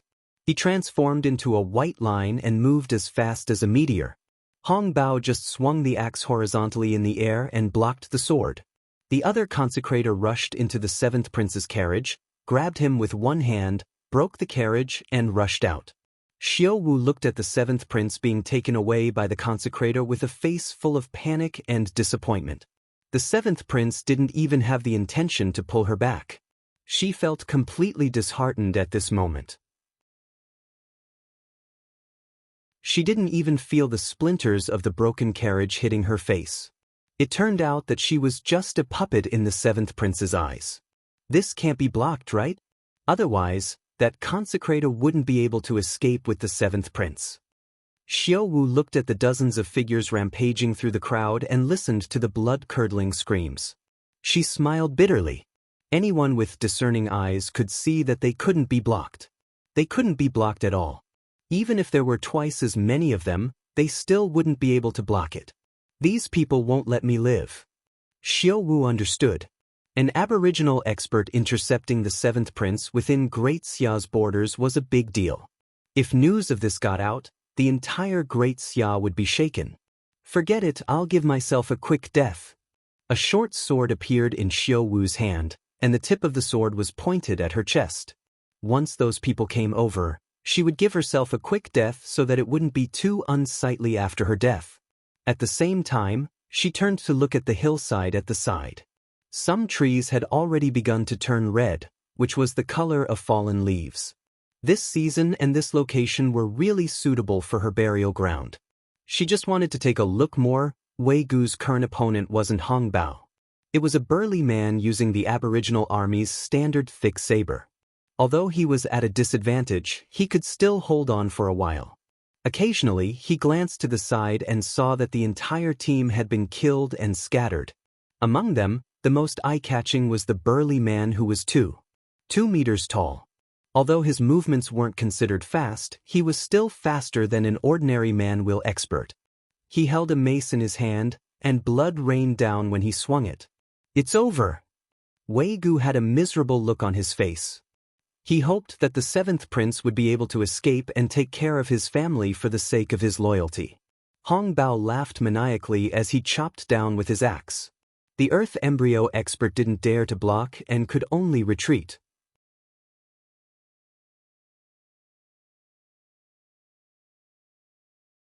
Chapter 136. The consecrated Earth Embryo level expert had a grave expression on his face. The burly man in front of him gave him too much pressure. As long as his sword wasn't aimed at a vital point, the other party wouldn't dodge at all. Instead, he would just exchange injury for injury. "Damn it, where's my axe? Who's going to throw it over?" Hong Bao was a little annoyed that he couldn't take down the consecrated Earth Embryo level expert. "Sir, catch it." Immediately, someone left the battle and ran far away. Then, he came back with an axe and threw it in Hong Bao's direction. The outcome had been determined. There were less than 30 knights left alive, and the number was decreasing rapidly. They couldn't escape even if they wanted to. Even if they tried to escape on horseback, there would be people shooting arrows at them. The remaining people didn't pose any pressure to the aboriginals. Hong Bao's opponent naturally didn't want him to catch it. He couldn't withstand one axe, and the other party didn't seem to use much strength. If there were 2 axes, he wouldn't be able to withstand it. Has the seventh prince escaped? As long as he does, I can leave, the consecrated Earth Embryo level expert thought to himself. However, from his angle, he naturally couldn't see that the seventh prince had already been stopped. The consecrated Earth Embryo level expert looked at the 2 people in front of him, put the seventh prince aside, and said in a low voice, "Your Highness, please leave first." The seventh prince clenched his teeth and left quickly without looking back. He couldn't understand why these people wanted to kill him. Besides Qi Zixiao, Hongwu was the only one who could send so many experts. These people didn't look like they were from the military. That meant that Qi Zixiao wanted to kill him. But he wasn't very talented and wasn't considered outstanding among his 11 brothers. Furthermore, he didn't do anything to offend Qi Zixiao. Why did she want to kill him? The 7th prince was about to break his teeth. Although he didn't know why, as long as he could return alive, he would definitely take revenge for what happened today. Just as the 7th prince was about to disappear into the forest, he suddenly heard an ear-piercing sound behind him. He jumped to one side and let out a blood-curdling scream. His thigh was pierced by a javelin, and even his bones were broken.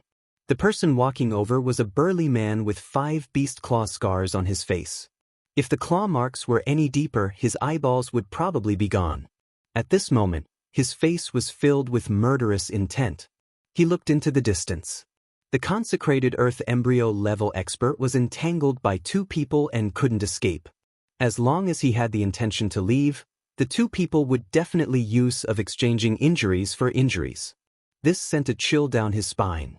The Aboriginals viewed dying in battle as an honor.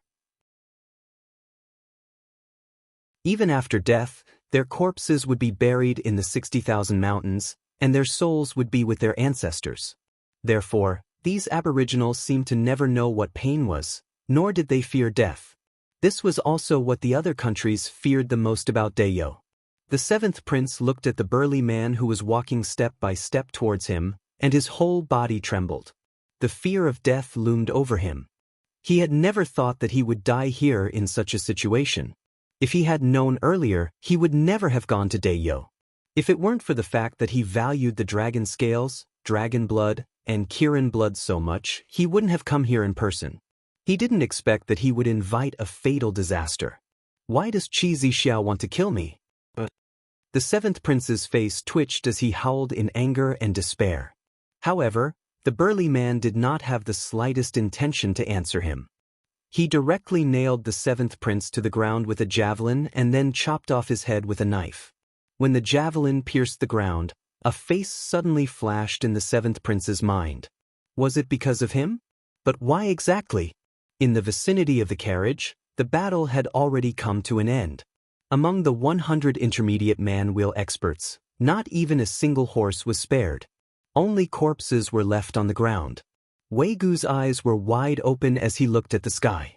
His body was a few meters away. It was already too late for the consecrated earth embryo expert to escape.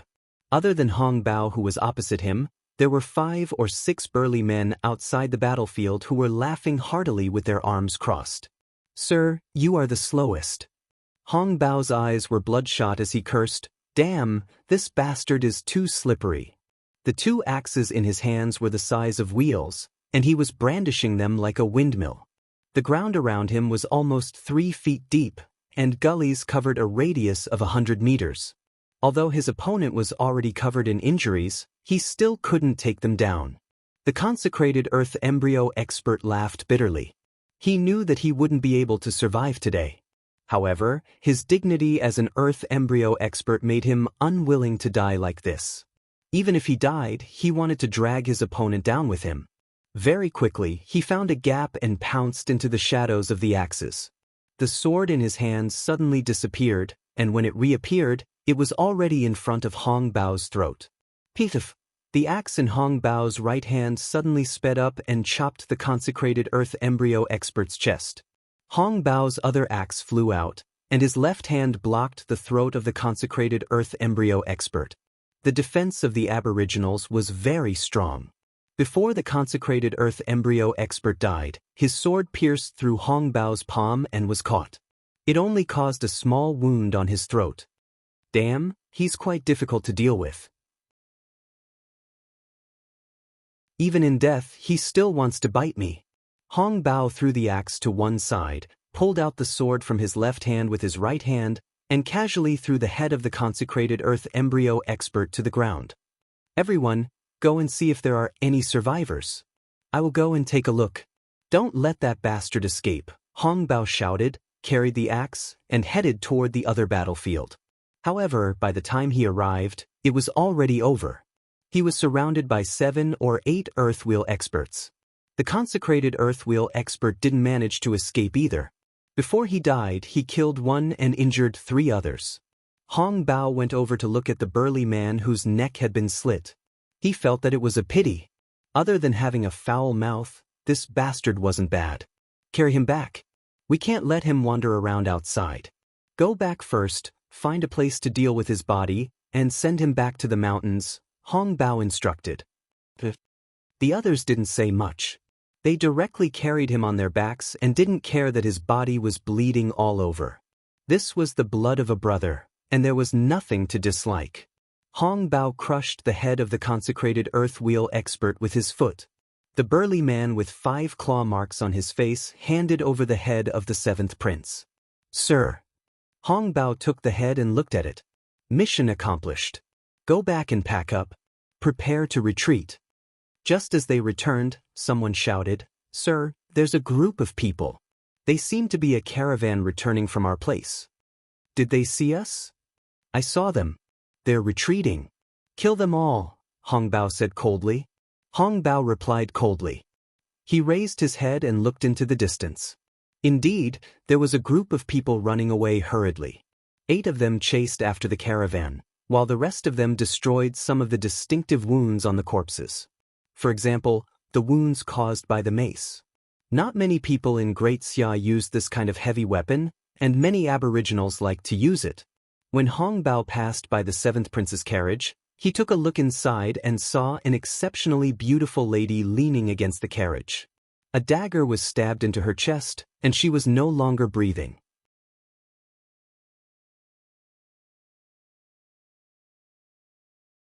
Chapter 137. Among the mountains and rivers, there was a faint mist in the air. There was a lake in the distance. A person was staring blankly at the lake with a pair of lifeless eyes. After a long time, that person's eyes regained their liveliness. Where is this? Ren Baqian looked at his surroundings and was at a loss. He should have been in the palace, right? Why did he appear here? Did he transmigrate again? Ren Baqian quivered at the thought of this possibility. He had just gained a foothold in Deyo. If he transmigrated to an unfamiliar world and started from scratch, others might be happy, but he wasn't happy at all. The scenery here was very familiar. Ren Baqian suddenly looked around and this thought popped up in his mind. Déjà vu. It was as if he had seen it in a dream. Everyone had such moments. When they experienced something or arrived at a certain place, they would feel very familiar, as if they had experienced it before. If they thought about it carefully, they would realize that they had seen it in their dreams. Ren Baqian felt this way at this moment. He took a few steps forward to the lakeside and a gust of water vapor directly hit his face. Ren Baqian suddenly remembered when he had seen this place. This was the first image in Rui visualization. That lake, that tree, they were all things he had seen in Rui visualization. Was he at the beginner level? He visualized the first image? According to what Rui visualization said he was now in his mind? Ren Baqian was ecstatic at the thought of this and couldn't help but shout. He actually succeeded, he really succeeded. The method that the monk mentioned was indeed useful. Ren Baqian was ecstatic for a long time before sitting on the ground. He couldn't suppress the smile on his face. He had been very worried about what would happen if he really couldn't cultivate. Perhaps the Empress would really think of a way for him to snatch it from somewhere else. But the storm and carnage that would arise was foreseeable. The Empress didn't care, but what about the other people in Deyo's imperial court? What would be waiting for him in the end? Ren Baqian didn't dare to think too deeply. Now, he finally didn't have to think about it anymore. In any case, he had finally mastered it. As long as he mastered it, there wouldn't be too many obstacles in the future with the help of medicinal herbs. At most, he would need to spend more medicinal herbs and some time. As for combat effectiveness, he didn't care. After letting his imagination run wild for half a day, Ren Baqian suppressed his excitement and ecstasy. He recited a section of the Heart Sutra to calm himself down. He walked into the middle of the lake. The water was very cold, causing him to shiver a little. However, he endured it and swam towards the center of the lake with all his might. When he reached the center of the lake, he dove into the bottom of the lake.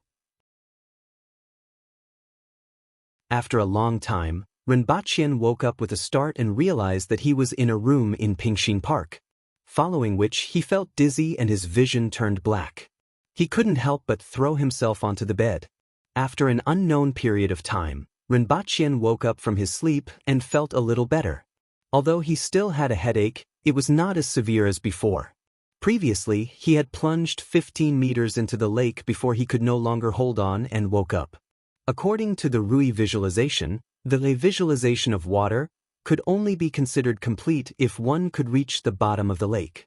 He didn't know how long it would take for him to reach that level, but the most important hurdle had already been overcome. He would be able to reach it sooner or later. At the thought of this, Renbachian felt somewhat excited. Looking at the color of the sky outside, it should be afternoon and there was still some time before sunset.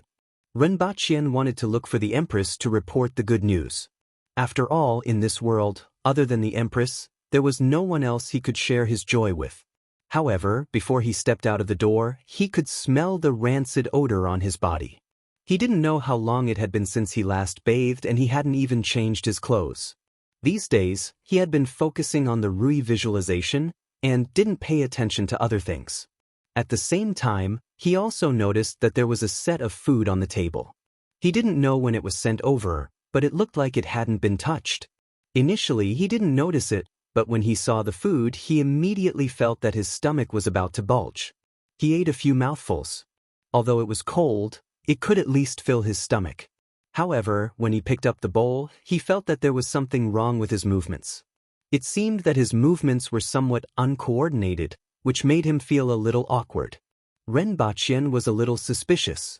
After doing a few more movements, he realized that his movements seemed to be a little faster. Originally, an action that took 2 seconds to complete now only required 1 second.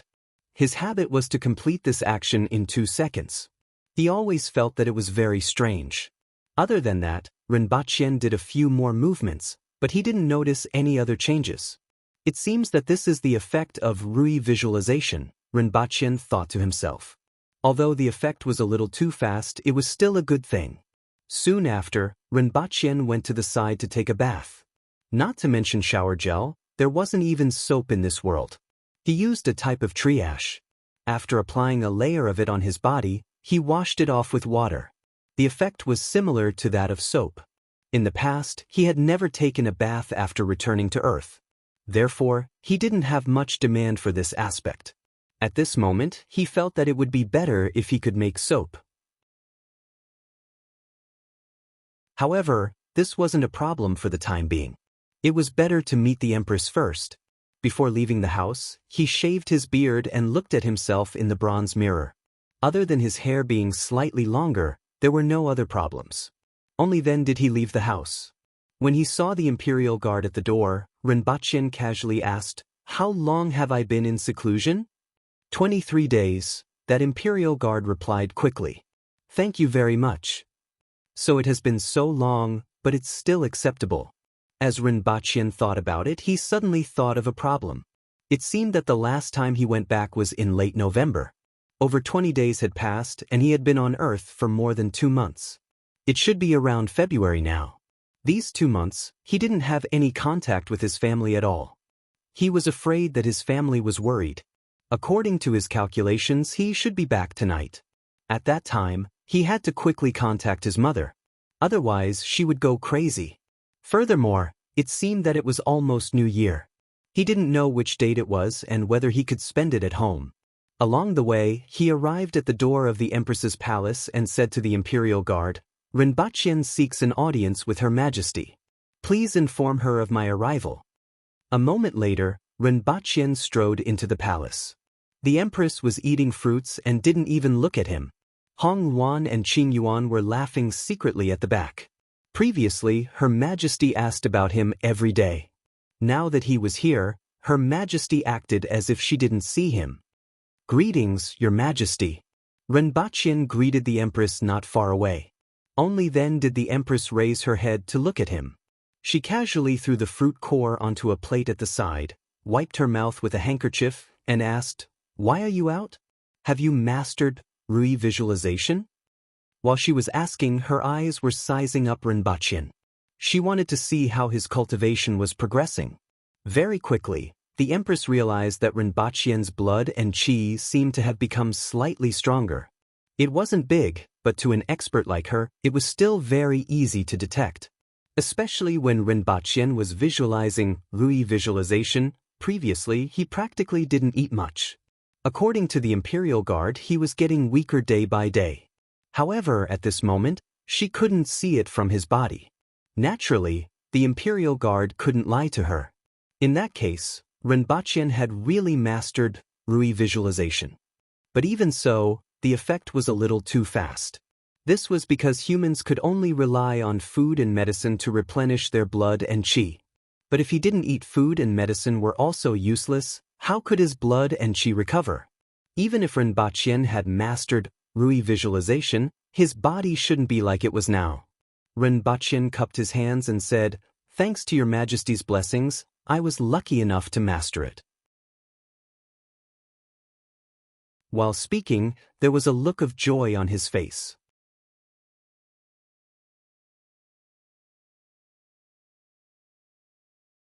Chapter 138.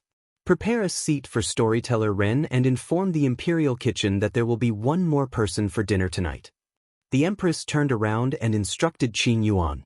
Yes. Qin Yuan replied with a smile. A seat was a privilege that only a few high-ranking officials would receive. Now, there was one more person.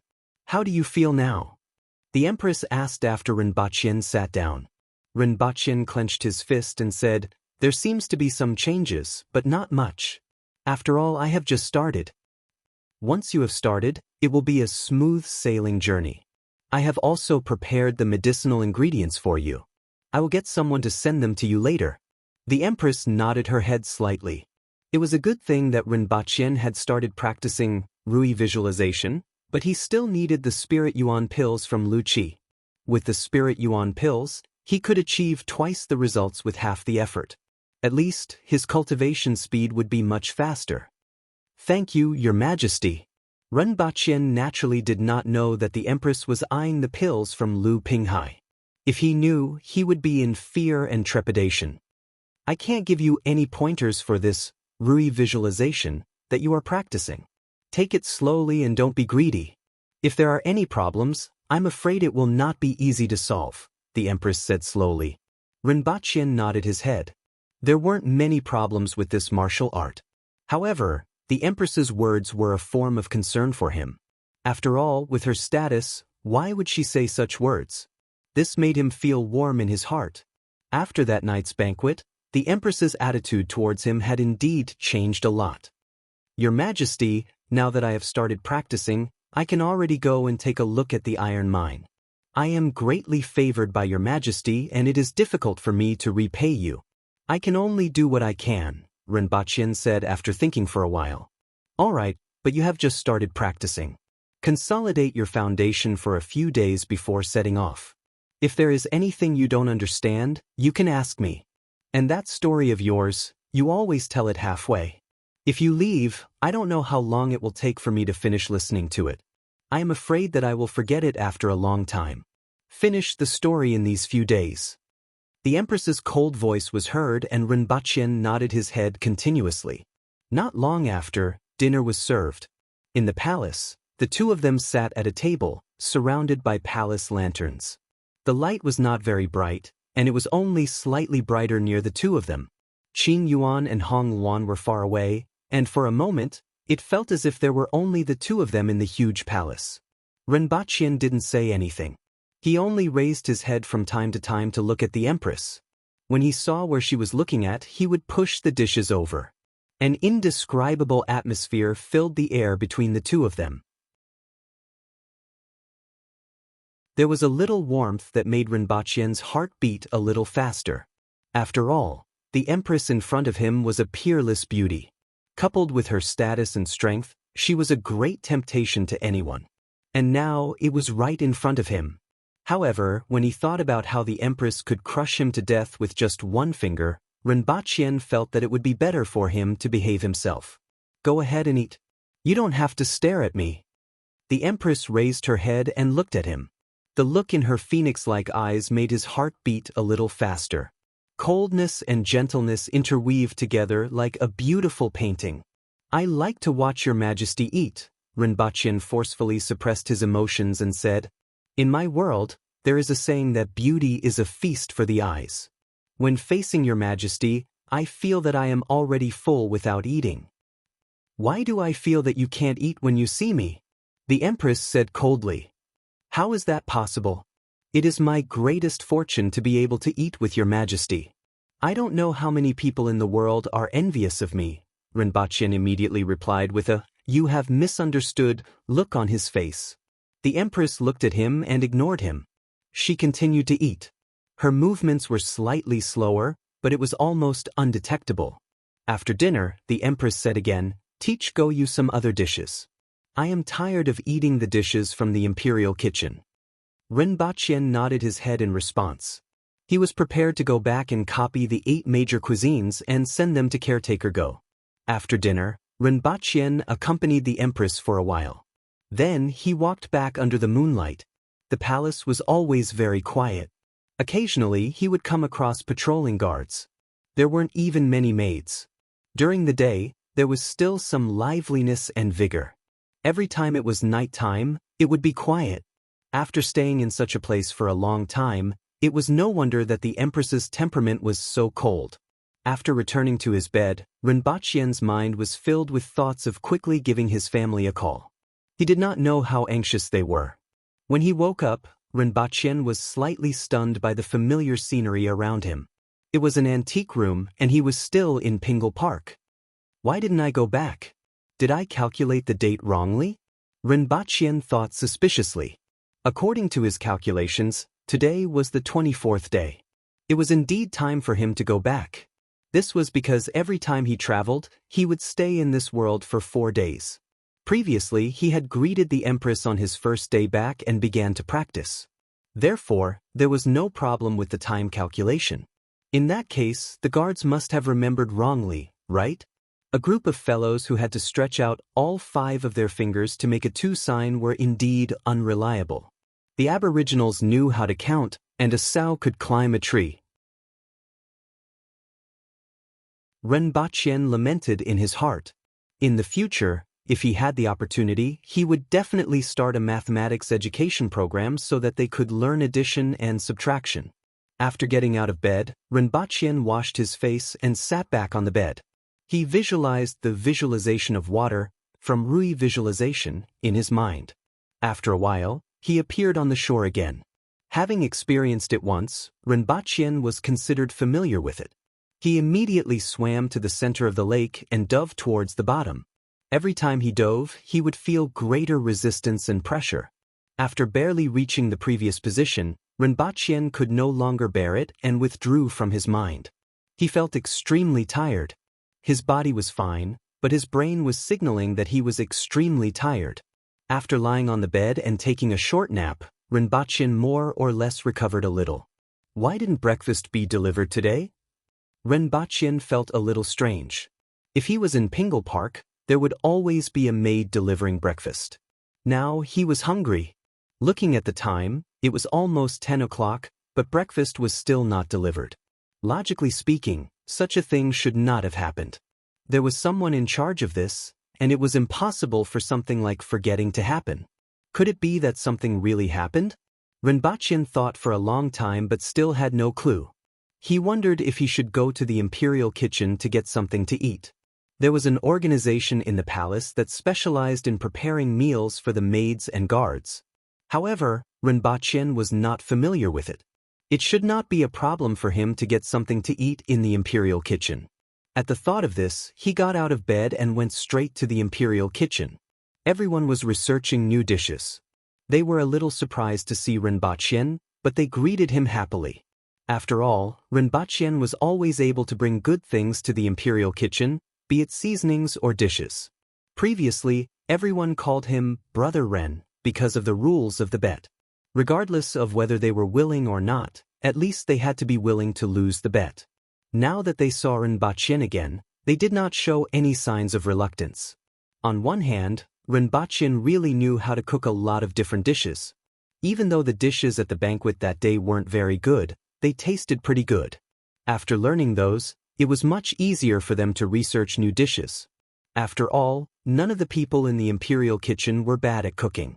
It was just that their thinking had been limited. After seeing more things, it felt like a new door had been opened. These days, the imperial kitchen could produce 2 dishes in a few days. Even though the taste was a little lacking, it was still much faster than producing 2 dishes in a month in the past. In addition, Renbaqian's status was different from the past.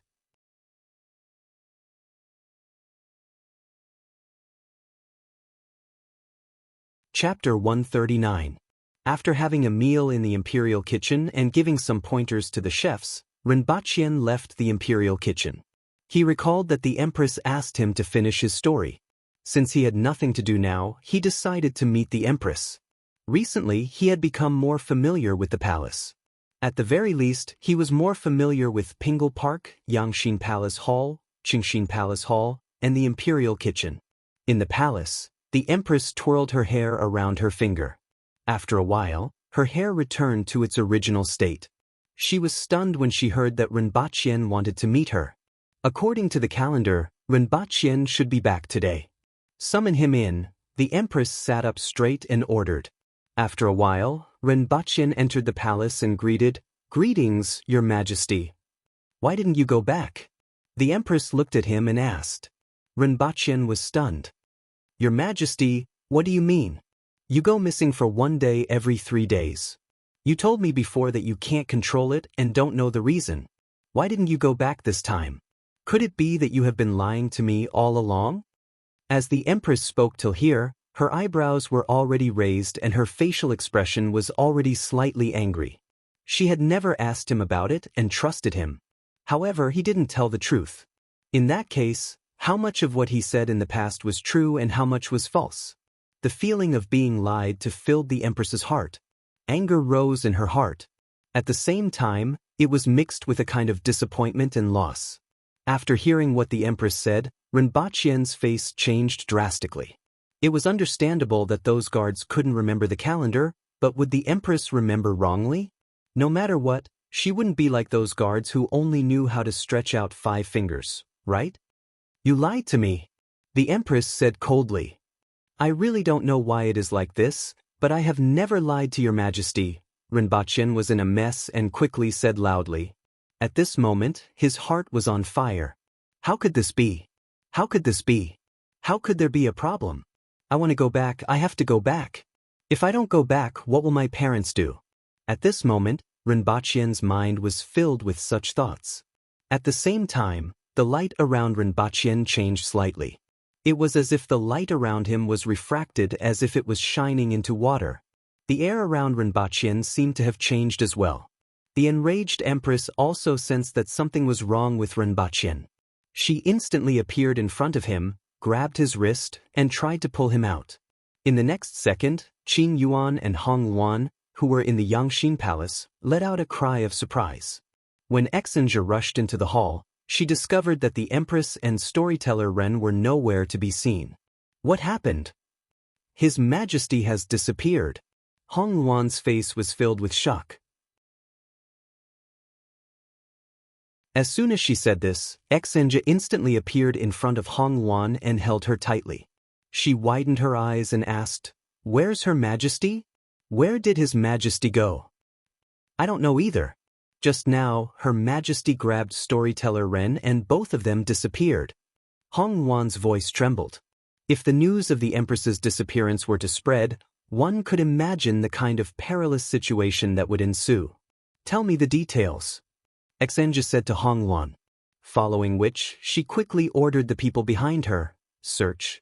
Don't let go of even an inch of the entire palace. Search." At the same time, inform the Department of Inspection to search both inside and outside the city. But don't mention anything about Her Majesty. Just say that storyteller Ren has disappeared. Other than this, don't leak a single word to anyone.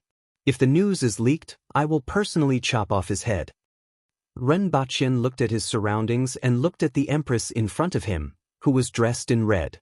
He was dumbfounded and his mind was blank. The Empress's hand was very soft and didn't have any calluses. If there was a ranking of the most beautiful hands in the world, this hand would definitely be one of them. However, at this moment, Rinpoche couldn't feel anything. He was completely dumbfounded. At this moment, the surrounding environment was the house that he lived in on Earth. Yet, the Empress actually followed him here. Other than a series of curses, Rinpoche didn't have any other thoughts. His brain had long stopped working. Is this your world? The Empress was much more clear-headed than him. After turning her head to look at her surroundings, she frowned. It was too dirty, and there was dust everywhere. Furthermore, the air was very bad, and a pungent smell directly rushed into her nose. Your Majesty! Your Majesty! Rinpoche opened his mouth and looked like he was about to cry. Your Majesty, why did you follow me here? After hearing Rinpoche's words, the Empress subconsciously loosened her grip on Rinpoche's hand. Do you not want me to come? The Empress asked coldly. No, I am just surprised. Even though I have long wanted to let your Majesty see the world that I live in, I don't know if it is really possible. I am really too surprised, Rinpoche hurriedly said. This is where you live? Why isn't anyone tidying up this place? The Empress said with a look of disgust. Your Majesty, please go outside and let me tidy up this place. Rinpoche felt that he needed some time to sort out his emotions. He was really frightened now. The Empress who dismantled the Gundam with her bare hands and broke into a city single-handedly actually followed him to Earth. This made his mind a mess. Rinpoche turned around and opened the door. Your Majesty, please follow me. The apartment that Rinpoche rented was 7 stories high. In addition to a bedroom, there was also a small living room and a large balcony. The Empress looked around curiously. Everything was full of a fresh feeling. She had never seen or heard of anything before. What is this? The Empress took a few steps forward and stretched out her hand to touch the glass door of the balcony. Your Majesty, this is glass. You can see outside through the glass. It doesn't affect your vision, but it can block out dust and separate the temperature from the outside. I want this. The Empress immediately decided. Your Majesty, I will go back and finish the iron mine. I will make glass for you, Rinpoche hurriedly said. What is outside? The Empress looked outside the glass door and asked. Your Majesty, that is snow. Rinpoche looked outside the door. The Empress definitely didn't ask about the balcony. There was a thick layer of snow on the balcony and snowflakes were still falling from the sky. I want to go out and take a look. Open this. Upon hearing this, Rinpoche hurriedly opened the door and a gust of extremely cold air directly blew in. At this moment, Great Xia was extremely hot. Rinpoche wore the official uniform of the storyteller of Qingxin Palace Hall every day. When the cold air blew on his body, he felt slightly chilly, but it wasn't too cold. The Empress seemed to be completely unaware of the cold outside. As soon as she stepped onto the balcony, she stepped into the snow and scooped up a handful of snow with both hands.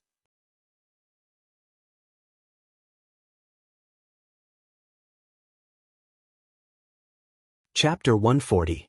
The Empress was dressed in red as she stood in the snow. Her fine black hair was blown by the wind. The moment she touched the snowflakes with her fingers, Rinpoche felt his heart beating faster. If possible, he really wanted to take a picture of this scene with his phone. It was so beautiful that it made people lose their wits. Your Majesty, it's a little cold outside, Rinpoche said softly. At the same time, he noticed that the Empress wasn't wearing shoes. At that time, she suddenly appeared in front of him on the bed and was brought back by him. The Empress turned her head and glanced at him. Her fine black hair was blown by the wind and a few strands were blocking her delicate and moving face. Rinpoche felt that there was a cold look in the Empress's eyes. In the next second, the Empress grabbed Rinpoche's throat and threw him against the wall.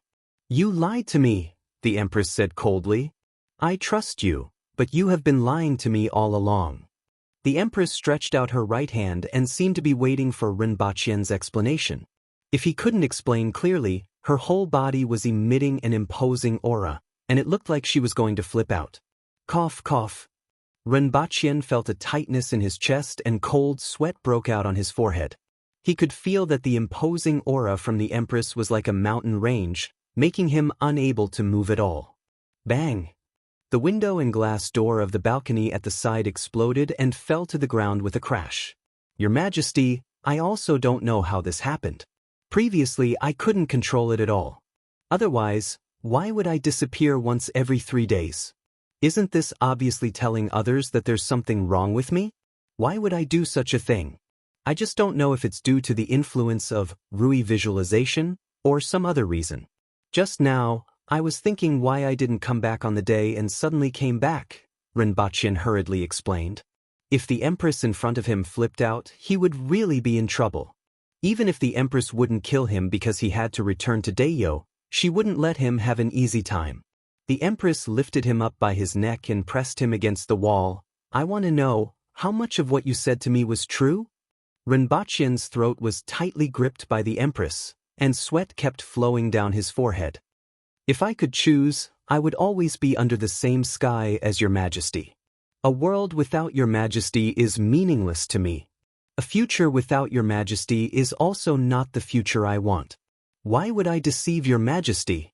It's just that I don't know what unforeseen event happened that caused me to suddenly become like this. I have no intention of deceiving you, Rinpoche said with difficulty. The Empress stared into his eyes, seemingly trying to determine whether he was lying or not. After a while, he slid to the ground, covered his throat, and coughed violently. Just now, he felt like he was suffocating. Fortunately, fresh air filled his lungs and brought him back to life. Just now, when Rinpoche felt the oppressive aura from the Empress, the residents on the 2 floors below suddenly felt as if their bodies were being pressed down by something. They couldn't move at all and even had difficulty breathing. Some of them even wanted to take out their phones to call 120. However, after the Empress withdrew her aura, those people regained their composure. However, for the sake of safety, it was better to go to the hospital to check if there was any problem. Don't lie to me. Otherwise, even if you are at the ends of the earth, even if you cross this world, I will still kill you. The Empress stepped on the ground with her bare feet, her hair gently fluttering as she looked at him and said. Rinpoche leaned against the wall and smiled bitterly. Her Majesty is like a fairy in this world. Who would have the heart to lie to Your Majesty? If there is such a person, he is either blind or a fool. I am neither blind nor a fool, so why would I lie to Your Majesty? Only then did the Empress's expression become more relaxed. She walked to the balcony and looked outside. The broken glass on the ground couldn't cause any damage to her pure white feet. The moment the soles of her feet touched the glass, they turned into powder and were blown into the house by the wind outside. Rinpoche sat on the floor to rest for a while before standing up. Even though the Empress was filled with anger just now, she still had a sense of propriety and didn't hurt him at all.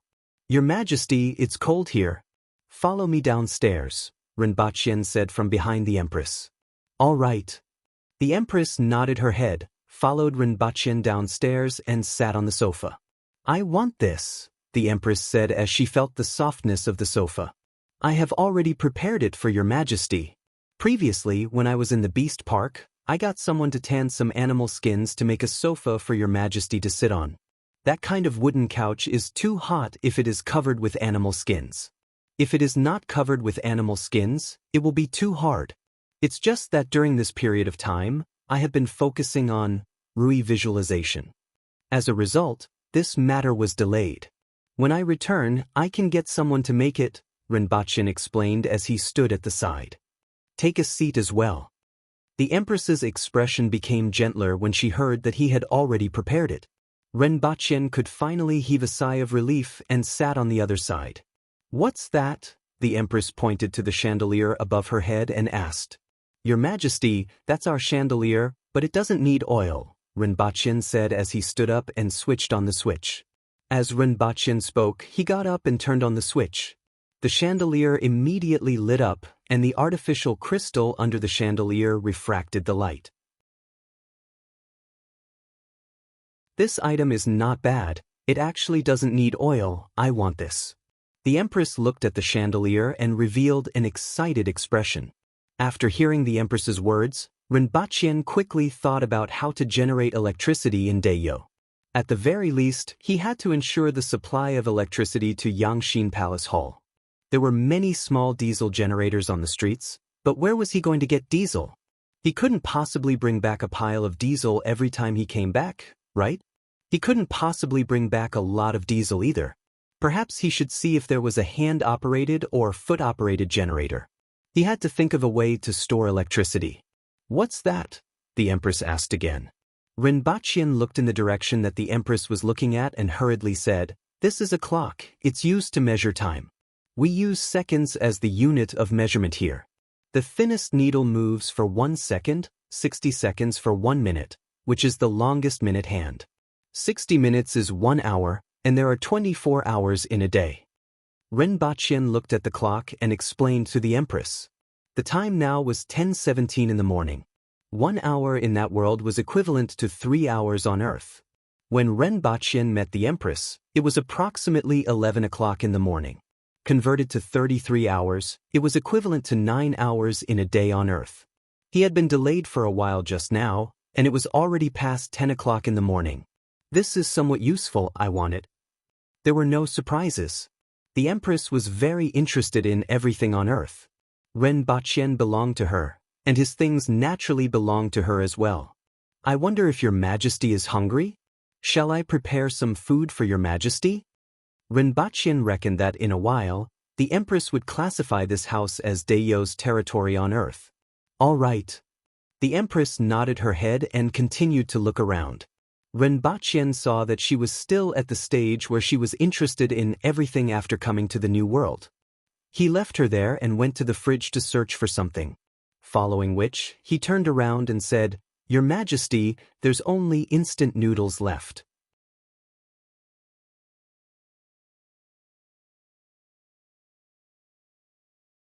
Chapter 141. Rinpoche turned on the induction cooker to boil water. When he turned around, he suddenly saw the Empress behind him. "That thing can produce water. How do you do that?" "This thing doesn't have fire?" The Empress was like a question baby. Everything she saw was new. Everything here was different from what she knew in the past. It was full of grotesque and variegated things. Rinpoche had no choice but to explain the tap water, induction cooker, and electricity to the Empress. Although there were still some parts that she didn't understand, she had a rough understanding of them. Fortunately, the Empress didn't ask for this time.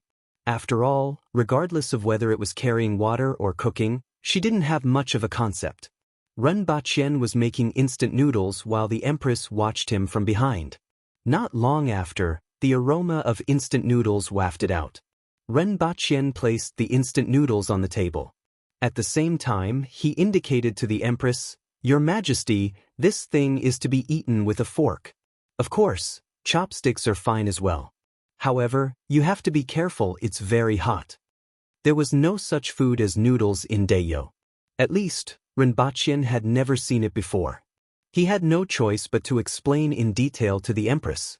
It had to be said that even when the Empress was eating instant noodles, it gave people the feeling that she was eating a Manchu Han imperial feast. Every move of hers was so exquisite. "Why aren't you eating?" The Empress raised her head and asked after eating a few mouthfuls. "I just ate something before going to Yangshin Palace Hall. I'm not hungry now. Your Majesty, please wait for a while. I'll go up and tidy up," Rinpoche said to the Empress. At the same time, he placed a napkin beside her. "Go ahead." The Empress ignored him. Rinpoche went upstairs and looked at the completely broken glass and door. He pondered if he should use something to seal it up first and find time to get someone to replace the glass. Back in his room, Rinpoche immediately took out his phone. It had been plugged in for more than 20 days and it still had battery. When he turned on the screen, he saw that there were more than 100 missed calls. They were from his parents, his younger brother, Renwanyen, Chinching, and many other unknown numbers. Rinpoche hurriedly called his mother back. After one ring, the call was connected. "Bachin?" "Mom, it's me," Rinpoche said softly. "Where have you been? Why haven't I heard from you after such a long time? If it wasn't for your friends saying that you might have gone into the mountains to meet someone, we would have reported you to the police. Where are you now?" Hurry up and come back. Ren Baqian's mother bombarded him with questions and started crying in the end. Ren Baqian felt guilty and said, I did have something to do a few days ago. I was in the mountains and didn't bring my phone with me. Initially, I thought I would be back in 8 to 10 days, but I didn't expect to encounter something that delayed me. How are you now? Where is it? Do you know how worried we were when he disappeared for such a long time? This time, it was Rinpochien's father's turn. It seemed like the whole family had been worried to death because of him. I'm at the rented apartment and have just returned, Rinpochien replied. Come back in 2 days? I'm afraid it'll take some time. Previously, it was because of the company's matters. Now that I'm back, I have to settle the company's matters first. You two don't have to worry. I'm fine. It's just that I've been running around a lot lately and can't settle down. However, since it's a business, there's nothing you can do about it, right? Ren Baqian pretended to be relaxed. Turn on the video call. I want to see where you are and if you're all right. Ren Baqian's father hung up the phone after he finished speaking. Following which, a video call was sent over. Ren Baqian had no choice but to accept the video call. Immediately, 2 faces appeared on the screen. His father's eyes were bloodshot while his mother's eyes were slightly red and swollen from crying. I told you, I'm really fine. I just came back from outside. Look inside. Ren Baqian pointed the camera at the surroundings. There was dust everywhere. See, there's such a thick layer of dust. I just came back and haven't cleaned it yet. Following which, he went to the window and took a picture of the neighborhood outside before turning the camera back to face himself. See, I'm back. However, I reckon I'll still be busy for some time. It's good that you're fine. It's good that you're fine. No matter what, we're relieved to see you. The 2 elders heaved a sigh of relief. Next time, you must call us often. It's best if you call us once a week, but not more than a month. Otherwise, we'll call the police. Got it? However, which friend of mine said that I went into the mountains? Is it Chin? Ren Baqian pondered for a while and asked. He was the only one who could say that, but how did the 2 elders find him? The 2 elders shouldn't know about his circle of friends. He's called Chin. He's a fair and handsome lad. His upbringing is pretty good as well. Speaking up to this point, the 2 elders were stunned for a moment. Following which, their eyes lit up. Who's the lady behind you? Ren Baqian was astonished when he saw the 2 elders' expressions. Upon hearing this, he almost vomited a mouthful of blood. I still have something to say, I'll talk to you later. Ren Baqian hung up the phone and turned his head. The Empress was right behind him. Her face was almost touching the back of his neck. An extremely alluring floral fragrance wafted directly into Ren Baqian's nose. Ren Baqian instantly froze and didn't dare to move an inch. At this moment, his face was less than 5 centimeters away from the Empress. He could even feel her breathing. Why is there someone inside? The Empress stretched out 2 fingers and took the phone away from Ren Baqian's hand. She inadvertently turned around and took a few steps forward. What's this thing? Your Majesty, this is a mobile phone. It's used for long-distance communication. Previously, I told Your Majesty that there's a huge network here that covers the entire world. It allows people to instantly know what's happening on the other side of the world. A mobile phone is such a product. No matter where or when, it can be used for long-distance communication. Can it be used in Dayo? The Empress was obviously very interested in this thing. It could directly know news from afar and speak to people who were very far away. No matter what happened anywhere, the imperial court could immediately know about it. The value of this thing was very high. Your Majesty, if you want to use the wireless network, you must have a considerable technological foundation. This is because a mobile phone needs a base station to transmit information to a faraway place. I'm afraid that Dayo can't build a base station and a mobile phone in a short period of time. If there are copper and iron mines in Dayo, perhaps I can make a wired phone in my lifetime. However, that will take a long time. Currently, the level of technology in Dayo is really too low, Ren Baqian said. I don't quite understand. Are you saying that it can't be used in Dayo? The Empress asked. There wasn't any displeasure on her face. It was more like she was trying to find out more. It's just like transmitting a beacon. There must always be a person standing at one place. After seeing the beacon from afar, he ignites the beacon to transmit the information to the next place. This is the function of a base station. However, the information transmitted is even more complicated. From the steam engine to electricity to the network, it took hundreds of years of development to reach the current stage. Even though I know the technology involved, Deo lacks the foundation of this technology. It's just like an infant in swaddling clothes. If you give him a knife, he won't know how to use it. Only when he grows up can he learn how to use it.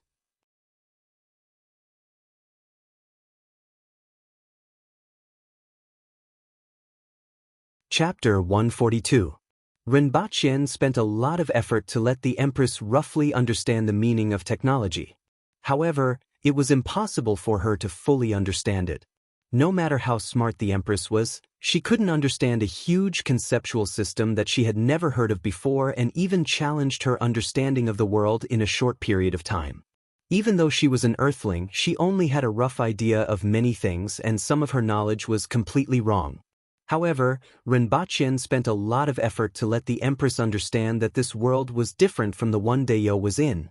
Your Majesty, I will send you back first and inform them that you have been missing for half a day. I reckon that the palace is worried sick, Rinpoche said to the Empress. If you want to come back, you can come back later. Now that the Empress was here, Rinpoche simply let it go. If the Empress wanted to come, then so be it. It was fine as long as she didn't cause any trouble. However, it would be better if he could control the return time. First, he could control the time freely. Second, he could use it to escape. If his life was in danger, he could return immediately. Who could chase after him? When he returned a few days later, he didn't believe that they would squat in the grass and jump out shouting, Dimesha. The Empress nodded after hearing Rinpoche's words and said, although no one can hurt me, my sudden disappearance will indeed cause chaos. I will go back and inform them first. Rinpoche understood that the Empress was going to inform them before returning to continue touring Earth. Your Majesty, grab me, Rinpoche said to the Empress and felt a soft hand grabbing his wrist. Return to that world, return to that world, return to that world. Rinpoche called out in his heart for a long time, but his surroundings were calm. There was no change in his location at all. Return to Deo, return to the palace, return to where I came from. Rinpoche continued to think in his heart. However, there was still no change in his surroundings. The two of them didn't move at all. This gave him a bad premonition. He looked up and saw that the Empress was looking at him with her clear eyes. Return, return to that world, return to Deo, return to the palace, return to where I came from. Rinpoche simply closed his eyes and recited. When he opened his eyes again, he was still in the same place. The Empress was still looking at him, and that hand was still grabbing his wrist. Your Majesty, it seems like we can't go back for the time being. I reckon that the battery isn't fully charged. Rinpoche said awkwardly. That was the only explanation for the current situation. He hoped that he wouldn't be unable to return. If that was the case, there would be a huge mess. Based on the previous transmigration situation, it would probably take 3 days to return. However, it was best for him to try it every once in a while. The earlier he could send this person back, the earlier he could be at ease. He wondered how chaotic the palace was right now. Fine, I shall wait for a while and take this opportunity to see what they are thinking, the Empress said as she released her grip. She didn't seem to care. Rinpoche had no choice but to bring the Empress along to learn about the various things in this world. This is the toilet bowl. It's used to relieve yourself. Put down the cushion and sit on it. Then, press this button to flush. This is a faucet. This is the switch to turn on and off the light. This is a refrigerator. It's specially used to store food. Does your Majesty want ice cream? Rinpoche took out a stick of pure milk ice cream. Your Majesty, you can try it. It's iced, but it tastes good. It's specially used to relieve the summer heat. The Empress bit on the ice cream while following Rinpoche around the entire house. Your Majesty, you can watch the television. This is also part of the internet that I mentioned just now. You can see images from afar. Ren Baqian switched on the television. A crocodile with a mouth full of fangs pounced on him. Ren Baqian's heart skipped a beat. He was afraid that the Empress would get agitated and slap the crocodile. Not to mention the television, even the walls would be destroyed. After all, the Empress had never seen a television before. All kinds of actions were possible. However, the Empress didn't move at all. She sat on the sofa and bit on the ice cream while watching the crocodile on the television. She said, "I keep feeling as if I'm in that box." Someone used a special device to record this image and then played it on the television, Rinpoche explained. This thing can be found in Dayo. The big one is about 3 to 4 feet long. It's much bigger than the small thing in this box. It's not considered strong, but it's always hiding in the water and not easy to hunt. Rinpoche calculated in his heart. 3 to 4 feet long was about 10 to 13 meters. It was much bigger than the one on Earth. However, to those ferocious people who demolished the city walls with their bare hands, even if the crocodile was stronger than the one on Earth, it wouldn't have much lethality. No wonder the Empress didn't react at all.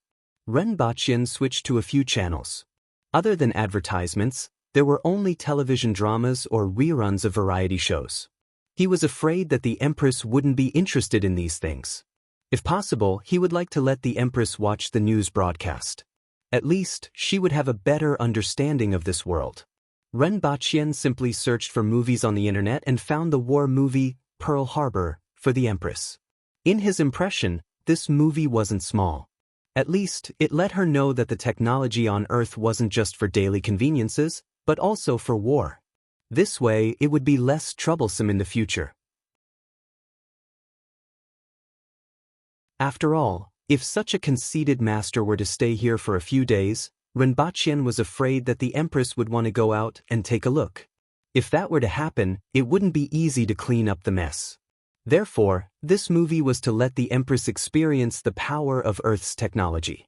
At the same time, she would be more restrained. When the time comes, he would give her a good reminder. "Your Majesty, this is a very old war scene. I feel that Your Majesty can take a look at it. The power of the weapons nowadays is much greater than what is shown in this scene," Rinpoche said as he switched to the scene of the Japanese attack. "Are they humans too?" The Empress looked at the characters on the screen and was immediately astonished. "They are white people and black people." Rinpoche roughly explained the 3 main races to her. Very quickly, the scene of the Japanese plane flying in the sky attracted the Empress's attention. "This thing can fly in the sky? It's similar to those scrap metal, but those scrap metal can't carry people into the sky," the Empress evaluated. Rinpoche pondered. Could the scrap metal that the Empress was talking about be a spirit sword?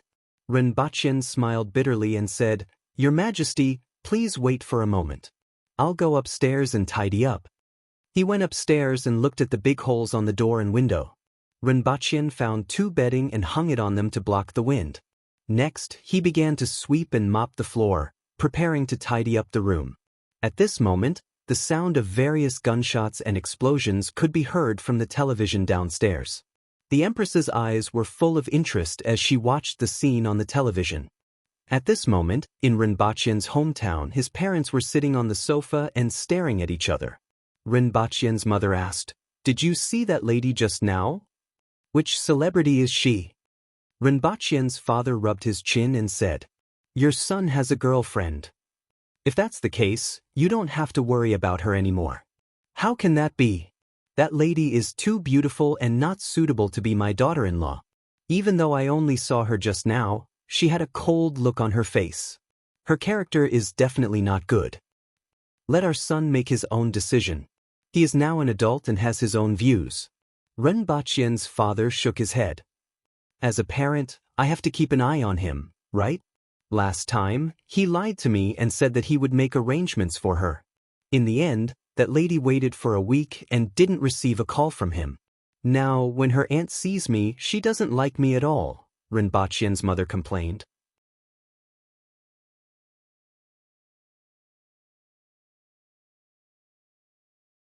Chapter 143.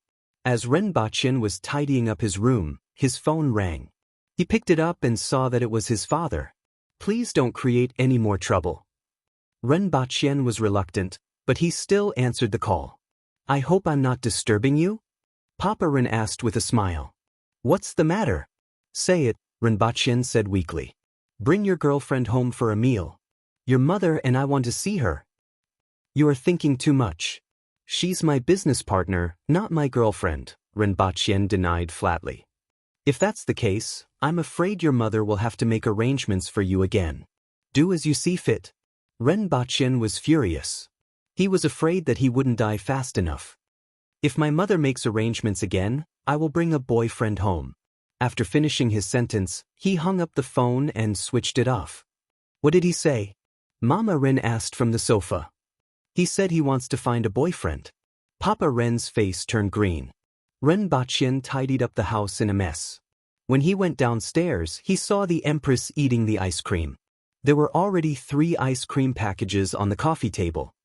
Your Majesty, this is too cold. It will hurt your stomach if you eat too much of it, Ren Baqian couldn't help but say. The first thing the Empress learned to do after coming to Earth was to open the fridge to take ice cream. I want the ice cream from the one just now. The Empress finished the last bit of ice cream and put the ice cream stick on the coffee table. Then she pointed to the television and said, the one on the television was Pearl Harbor. Other than airplanes, there were only warships. Your Majesty, I will do my best, but this will take time. After all, modern technology is a very sophisticated system. The object that you saw is made up of countless small parts. We have to lay a good foundation, and only when Dayo's technology reaches a certain level can we achieve this. Just like practicing martial arts, we can't immediately reach the earth wheel level without even getting started, Ren Baqian said helplessly. The Empress nodded her head in agreement. What kind of weapon can destroy a city from 1,000 miles away? The Empress asked curiously. The Empress had seen those things on the television just now. Unless it was an expert like her, ordinary aboriginals would find it hard to defend against it. The main reason was that it was too densely packed and many experts couldn't avoid it. This gave her some respect for Earth's technology. Although it could be seen from the television that the people here were all very weak, the destructive power of those machines was very strong. Ren Baqian searched for the video of the atomic bomb explosion and played it. The screen was black and white. At the beginning, it was a group of people talking about something. At the same time, there was an epic background music playing. It was easy to get people excited.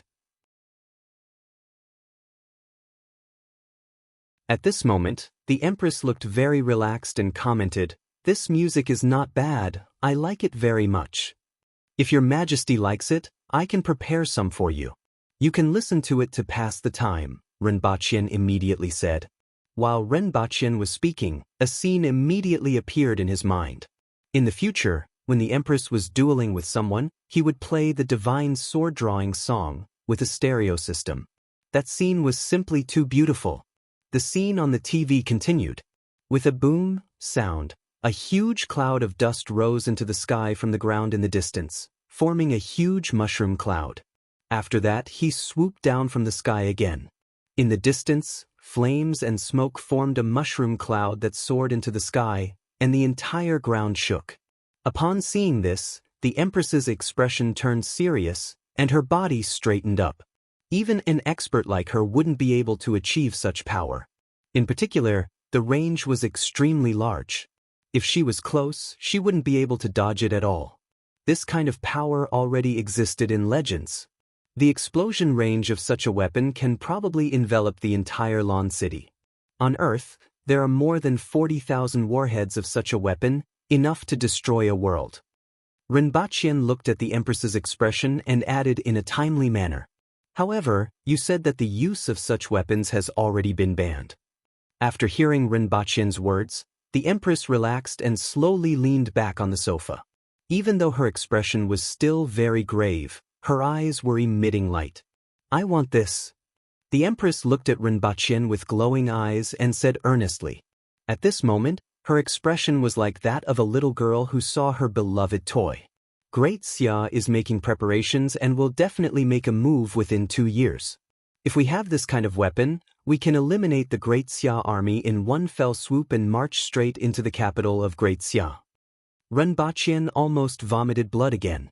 Your Majesty, this thing is only in the hands of each nation. I can't buy it. Renbaqian's face turned black. I can exchange for it. As long as Dayo has it, I can exchange for martial arts, secret manuals and other things, the Empress insisted. Your Majesty, it's better not to consider this kind of weapon for the time being. Even if we can really obtain it, I may not be able to bring it over. If it's other weapons, there might still be some hope. Dayo can even think of ways to manufacture some, such as grenades and mines. However, it's not easy. We need iron ores, smelting, precision processing and gunpowder. I feel that iron ores and standardized weapons are the more pressing issues at hand, Renbaqian said to the Empress. At the same time, he was pondering over what the Empress said about Great Xia definitely making a move within 2 years. In addition, the Empress previously asked him about iron ores and forging weapons. It seemed like the army didn't have enough equipment. However, after thinking about it, it was very normal. Dayo's industrial foundation was very poor. They completely relied on their strong individual strength to deter other nations. If there was going to be a war between the two nations, Great Xia was, after all, the strongest nation. Therefore, the Empress had no choice but to make more preparations. The Empress was slightly disappointed. However, she knew that what Renbaqian said was right. She was a little too anxious. How many things can you bring back? The Empress asked. I haven't tried before. I reckon that I can only bring back things that I can carry. After we go back, we will first make iron ores and forge weapons. After hearing what Renbaqian said, the Empress finally gave up. After all, she was very clear about how weak Renbaqian was. There weren't many things that he could carry. If it's Dayo's standard long sabers, as they are relatively heavy, I reckon that I can only carry about 10 of them. It's just a cup of water on a burning cart of firewood. However, it was still necessary. She had to go through various channels to obtain the military equipment for 20,000 soldiers. Furthermore, it was hard to say how much she would get in the end. I want standard long sabers. Every time you go back, try to bring some back, the Empress said. Renbaqian nodded. Your Majesty, I don't have enough funds here. I'm afraid I will need your help. Sure, I can allocate a portion of the imperial treasury for you to exchange for money. The Empress nodded. After hearing these words, Renbaqian felt relieved. The Empress probably had a lot of good stuff, right? Furthermore, some things might not have much value in Dayo, but they were still very valuable on Earth. However, which was better, a standard long saber or a rifle? Renbaqian felt that the latter was better. Although the people of Dayo were strong, casualties were inevitable in close combat. Using a rifle could completely change the way of warfare. Thinking about the soldiers of Dayo, if they were to carry a rifle, carry a full load of ammunition and transform into Rambo, in Renbaqian's opinion, it would be best to smelt and manufacture standard weapons in Dayo. It would be better to carry weapons and ammunition when he traveled back and forth. Of course, this was just an idea. After all, the consumption of ammunition was really too fast. Just the amount of ammunition needed for practice was not something that he could afford. However, thinking about it again, Great Xia's army was lined up and charged forward in a dense battle formation. It seemed that as long as they knew how to fire a gun and load it, it would suffice. In this case, if he only carried ammunition each time, he could carry 2 boxes of ammunition, which was 60 kilograms and 3,000 rounds. In 2 years, he could travel 180 times and carry more than 500,000 rounds of ammunition. Thinking about this, Renbaqian was shocked. Wouldn't it be too dangerous to have so many firearms wander to the other world? Furthermore, he was afraid that he would be targeted by others if he carried so much ammunition. The Empress saw that Renbaqian was deep in thought and didn't interrupt him. She quietly looked at his side profile. To her, this was the first time since the creation of the world that she quietly waited for someone to think.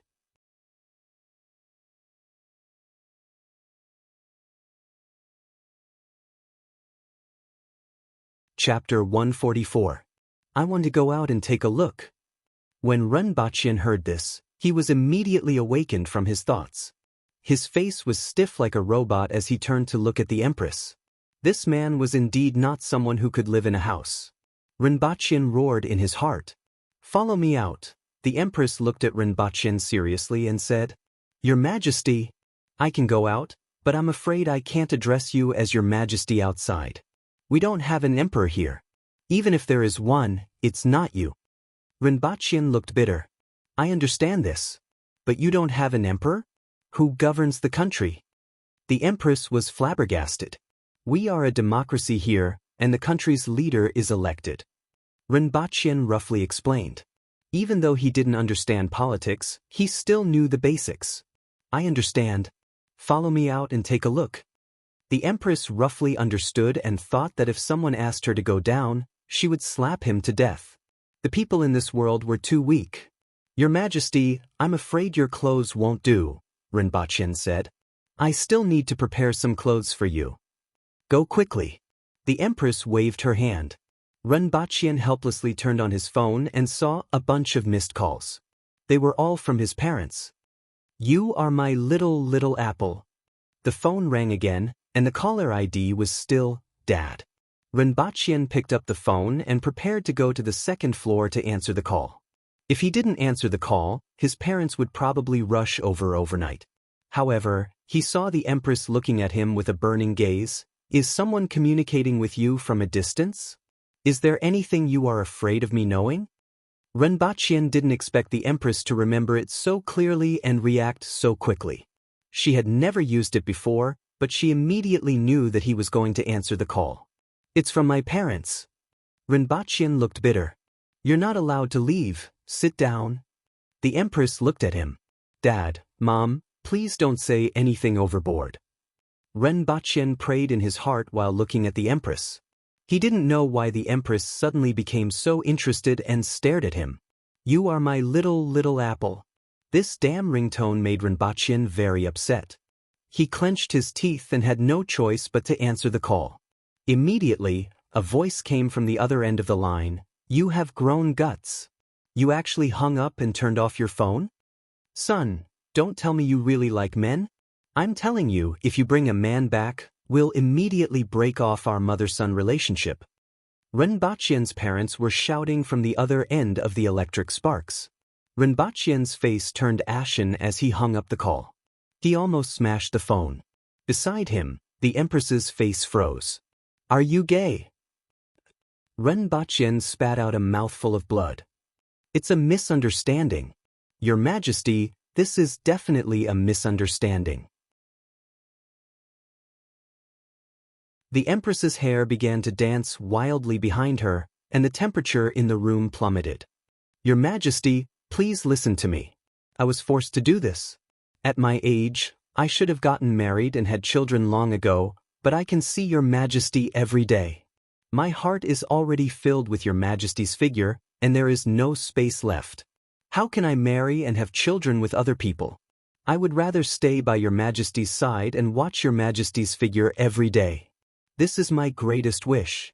It's just that this official's parents don't know. Seeing that this official is unwilling to get married and have children after so long, this official has a headache." Renbachyan's words finally pacified the empress, who was about to go berserk. "You are the queen that I have chosen. You can tell this to your parents. Your Majesty, my parents are just ordinary people and don't have much experience. They won't believe this even if they break their heads. I can tell them personally." The empress had an expression that said, "This is your greatest honor. Your Majesty, you better hide your identity. This identity can't be exposed. Even if it's exposed, what can they do to me? Even though the weapons in your world are very advanced, the most powerful weapons can't possibly be deployed in crowded places. No imperial court would do that," the empress said calmly. In a short period of time, she had already figured out what was going on. No matter how powerful the weapons in this world were, could they make an entire city of people perish together with themselves? Renbachyan saw that even an atomic bomb couldn't scare her, so he had no choice but to act pitifully. "Your Majesty, you aren't afraid, but I can't. If something happens to me, I won't be able to accompany you anymore. After all, I still have to come back often. Furthermore, Your Majesty, you have always been in the palace. Don't you want to experience life in this world like an ordinary person? The Empress thought about it. She was still very curious about this world. Furthermore, walking in the city like an ordinary person was a little attractive to her. In addition, the person in front of her was indeed very weak. If something happened to him, she wouldn't be able to return to Dayo. She wouldn't have the things that she liked. Forget it, I will do as you said and live the life of an ordinary person. The Empress finally agreed. Why don't I go out and buy some clothes for you first? Your Majesty, can you wait for me here? Ren Baqian asked tentatively. I don't allow that. The Empress immediately rejected him. In this unfamiliar world, the Empress knew nothing except for Ren Baqian. How could she let him out of her sight? If something happened to him, how was she going to return to Dayo? Ren Baqian scratched his head. He also felt that it wasn't appropriate to leave her here, but he couldn't bring her along to buy clothes. He opened his phone and scrolled through his contact list. In the end, there was only one person he could choose. Seeing that the Empress didn't care about him, Ren Baqian took his phone and walked to the kitchen to make a call. You are back. Jiang Nan's gentle voice came from the other end of the phone. Ren Baqian suddenly felt that this was what a girl should be like. The Empress was really too dignified, cold, and easily flipped out. Yes, can you help me buy some women's clothes and shoes and send them over? I need them urgently, Ren Baqian whispered. Hello. Are they torn? Be careful next time. I happen to have time, so I can help you. But when did you get a girlfriend? Jiang Nan asked with a smile. It's not what you think. She's about 1.7 meters tall and weighs about 50 kilograms. It's best to wear a conservative red dress. Add a jacket and shoes. Give me a pair of size 36, 37, 38, and 39. I want flat shoes. Ren Baqian understood the Chinese way of thinking too well. As long as there was something, they would think in that direction. He couldn't be bothered to explain further. Do you want underwear? Ren Baqian clenched his teeth and said, yes, it's probably C by a few more sizes. Do you have any other requests? There's nothing else. Just do as you see fit, from top to bottom, as long as they match well. Also, don't tell Qin, Ren Baqian exhorted. It's too late, he's just beside me, Jiang Nan said with a smile. Qin immediately shouted from the other end of the phone, you're still hiding and don't dare to show your face. Alright, just send them to my door. Let's not see each other today, I'll look for you for a meal in the future, Ren Baqian whispered. Jiang Nan smiled and hung up the phone. I heard a woman's voice, the Empress said unhurriedly as she sat on the sofa. I can't leave, so I can only ask someone else to buy it, Ren Baqian said to the Empress. Oh. The Empress snorted softly and didn't mind. In fact, she heard Ren Baqian's voice clearly, but she still said something inexplicably. Your Majesty, I have something to discuss with you. Speak. The Empress turned and looked at him. Your Majesty, you can't address yourself as I in this world. I'm afraid I have to address you by your name, or you can choose another name, Ren Baqian said. I allow you to call me by my name in this world, the Empress said. After we go out, Your Majesty, what do you like? You can tell me. You have to pay to buy things. Ren Baqian opened his mouth but didn't say anything. You have to pay even in Dayo. Do you think I'm a 3-year-old child? The Empress said unhappily. I'm specially following behind Your Majesty to help you pay your bills. Ren Baqian immediately changed his tune. The Empress then nodded her head and revealed a smile on her face. She agreed with Ren Baqian's words. No matter what happens outside, you must not be impulsive. Leave it to me. If someone offends you, it's because they don't know your identity. I hope Your Majesty won't be angry. Fighting on the streets is strictly prohibited in this world, and killing is even more prohibited. If anything happens, the police will immediately come to investigate, which is equivalent to Dayo's Public Order Bureau. If something happens, Your Majesty's identity will be easily exposed. The Empress continued to nod her head. I can set 3 rules with you.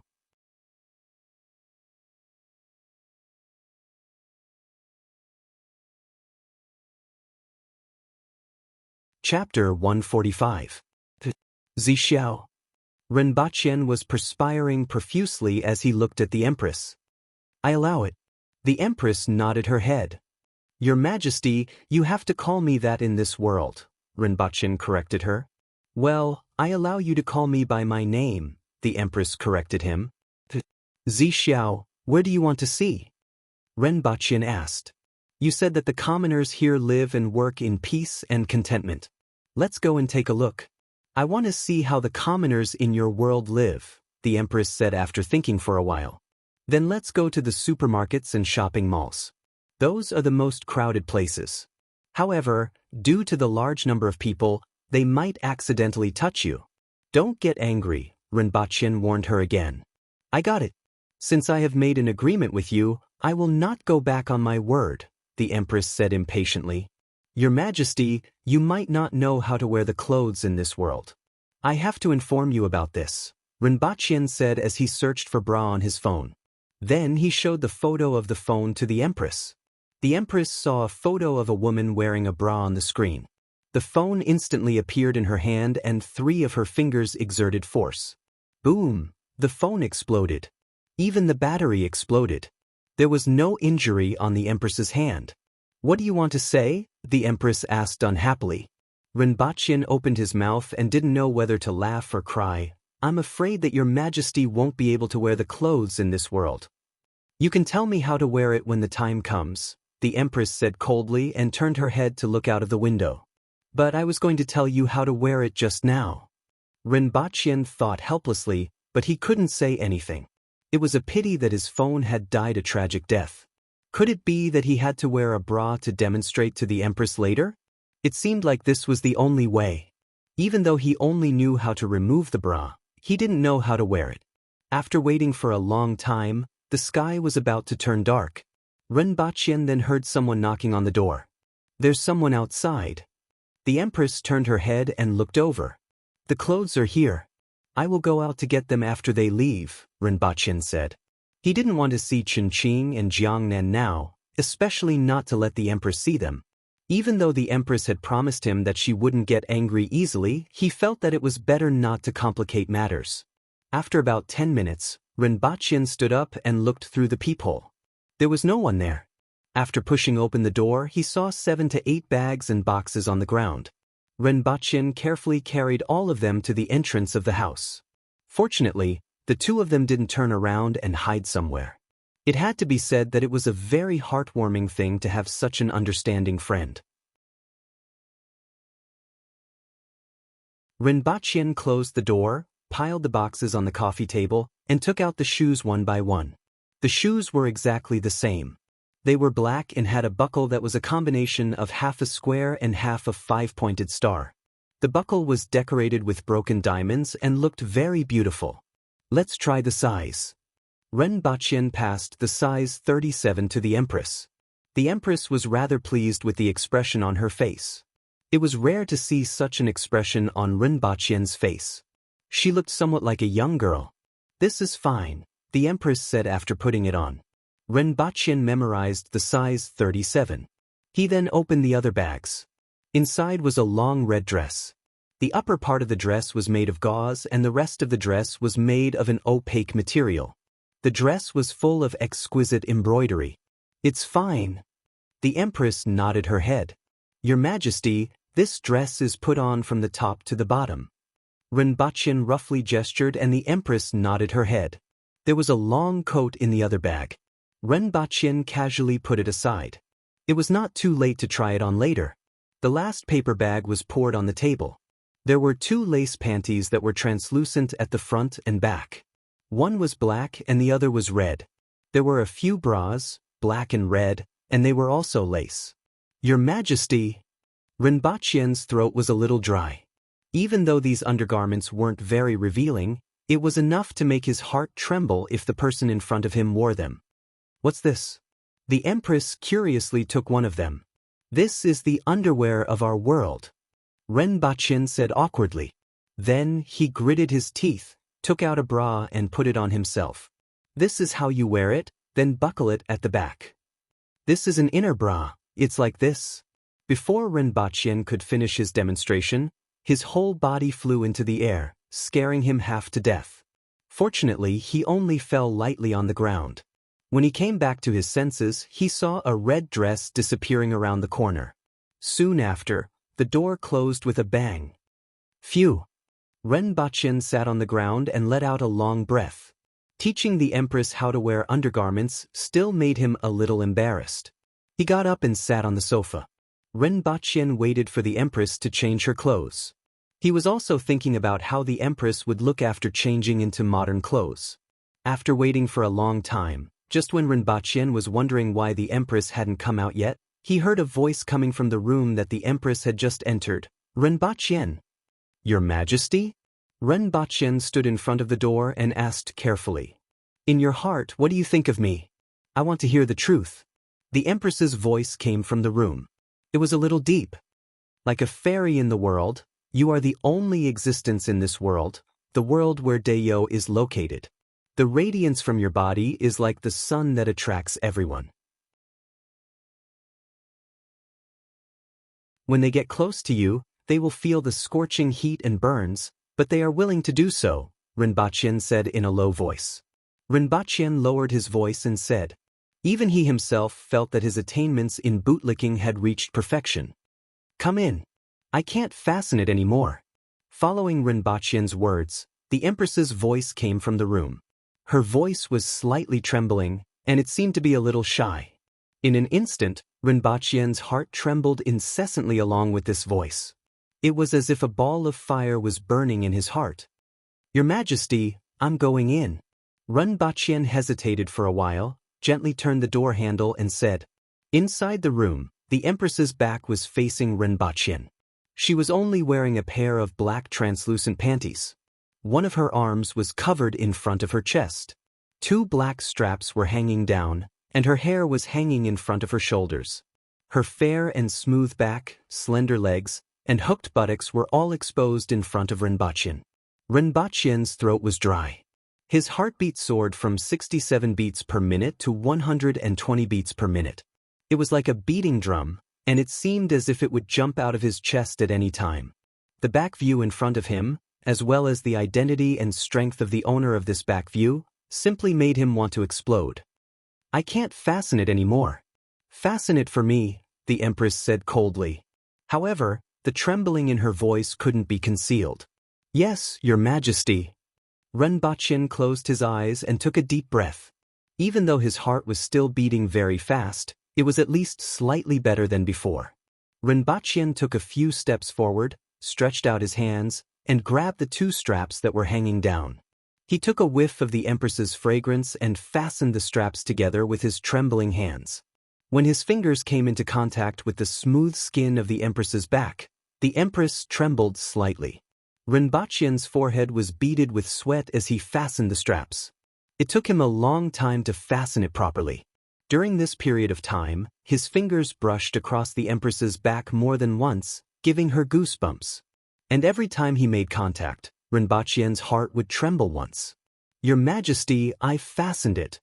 After Renbachien fastened the straps, he finally wiped the sweat off his forehead. Get out.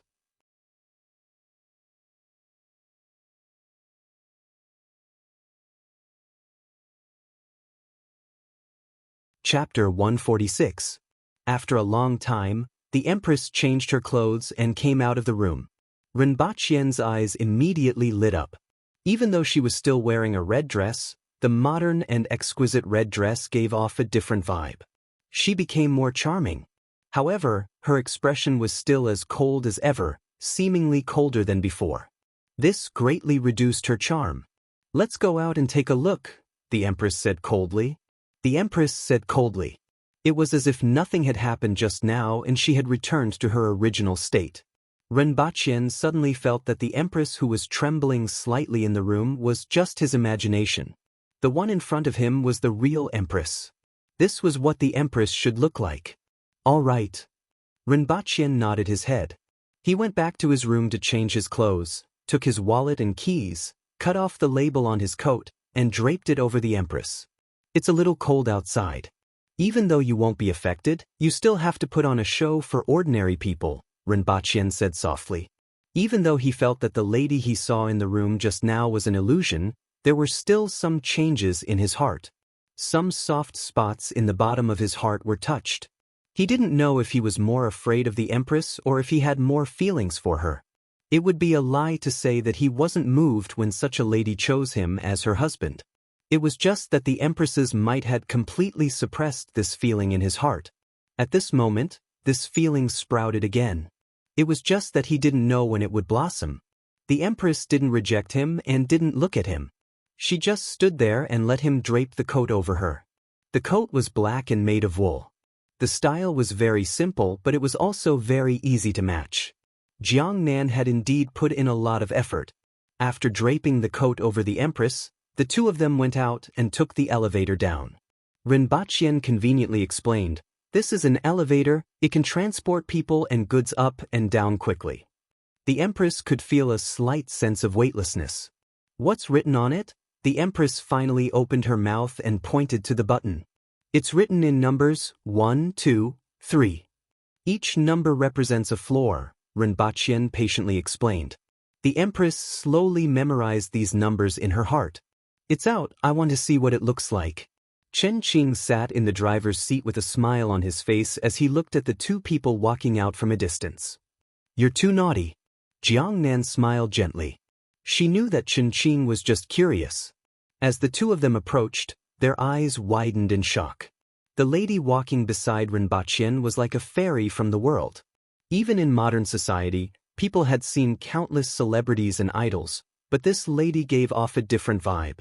She was classical, elegant, and all kinds of words could be used to describe her. Even a girl from Jiangnan was captivated. "Pinch me, I want to see if I'm dreaming. Where did 8,000-year-old find such a person?" Chen Qing smacked his lips. "What do you think?" Jiangnan glared at him. "It's too high and too cold. I can only look at it from afar.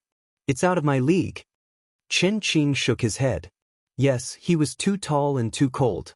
If someone said that such a person didn't have a background, he wouldn't believe it even if he was beaten to death. She was from a small family. No matter how beautiful she was, it was impossible for her to give others such a feeling. Even a rich second generation like Chen Qing felt that he could not get close to her. Nowadays, people, especially those who had some family background, had more or less seen the world. They could more or less tell a person's social class. It was impossible for them to not have this little bit of discernment. "I just want someone to grow old with. As for those who are too high class, let's stay away from them." Chen Qing held Jiang Nan's hand and said. Jiang Nan felt the warmth on her hand and revealed a smile. "However, I'm really curious how she got together with 8,000-year-old. Chen Qing's words made Jiang Nan nod her head. A phoenix couldn't travel together with a sparrow. However, this scene happened in front of the two of them. Rinpoche didn't notice the two of them. The Empress noticed them but ignored them. Why would she care about the gazes of ordinary people? The two of them were in the underground car park. The Empress looked at the steel beasts on both sides curiously. Rinpoche pulled out the front passenger seat for her. This way, it would be easier for the two of them to talk and introduce some things to her. As Rinpoche drove the car out of the car park steadily, the Empress asked, "This is the thing that you said can run without a horse, right? This is driven by gasoline and is completely mechanical. It's the main mode of transportation for the people here." Rinpoche nodded his head and explained. The Empress remembered what he said very clearly. Just now, the Empress did see a lot of cars in the underground car park. This kind of thing was very common here. It was still snowing outside. Rinpoche drove at a moderate speed, allowing the Empress to clearly see the scenery on both sides. When they first left the neighborhood, it was still a little secluded. As the car moved forward, the number of cars in the surroundings started to increase. There were more and more people on both sides of the road. The storefronts were getting more and more beautiful and the buildings were getting taller and taller. At this moment, the sky was almost dark. The storefronts on both sides of the road had switched on their lights. The signboards were also lit up. The street lights were also switched on. Everywhere was filled with splendid lights. The Empress stared outside and didn't speak to Rinpochen. Everything that she saw in front of her had indeed shocked her. Even though she saw a lot of things in the room, it was more of a novelty. What she saw now was a highly developed society. It was a society that was completely different from Dayo. Just by looking at the clothes of the passers-by, the buildings, and those splendid lights, one could see the level of development of this world. Who built those lights on the pole? The Empress looked at the street lights that were placed at intervals and finally couldn't help but ask. From just now until now, she didn't see any dark places. Everywhere was sprinkled with lights. In addition to the fluttering snow outside, this was really a dreamlike city. It's built for the city. It can be considered as a city's basic construction. There are many basic constructions in a city. For example, drainage facilities like sewers, basic electricity, running water, street lights, and roads are all part of a city's basic construction. In addition, there are also public facilities like plazas, parks, and other places for people to relax and entertain, Rinpochen explained to the Empress while staring at the road with rapt attention. Will my country become like this one day? The Empress looked at the surrounding scenery with envy in her eyes. Such a scenery made it impossible for her to remain indifferent.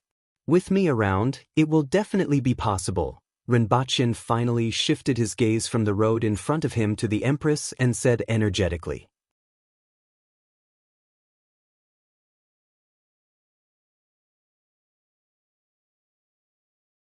Chapter 147. We're here. Rinpochen stopped the car and opened the door for the Empress. To the onlookers, he looked like a gentleman. Snow fell on their heads. The Empress looked up at the sky happily. Under the illumination of the lights, snowflakes fell like fairies in the night sky and landed on her head and body. However, when they landed on the Empress's hair, they instantly disappeared. Let's go in. Rinpochen tightened the Empress's coat. The two of them were in a relatively large supermarket. Rinpochen felt that the Empress might be more interested in this place. This was the best place to observe the daily lives of ordinary people in China. There are a lot of people. The Empress looked at the entrance of the supermarket and said, in Dayo, there wasn't such a dense flow of people. Of course, there wasn't such a large store either. Rinpochen and the Empress walked in side by side. It wasn't suitable to walk half a step behind. Furthermore, Rinpochen had to help the Empress fend off the surrounding people. Whether it was because he was afraid of the Empress's anger or because the Empress was his future wife in name, his actions were very natural.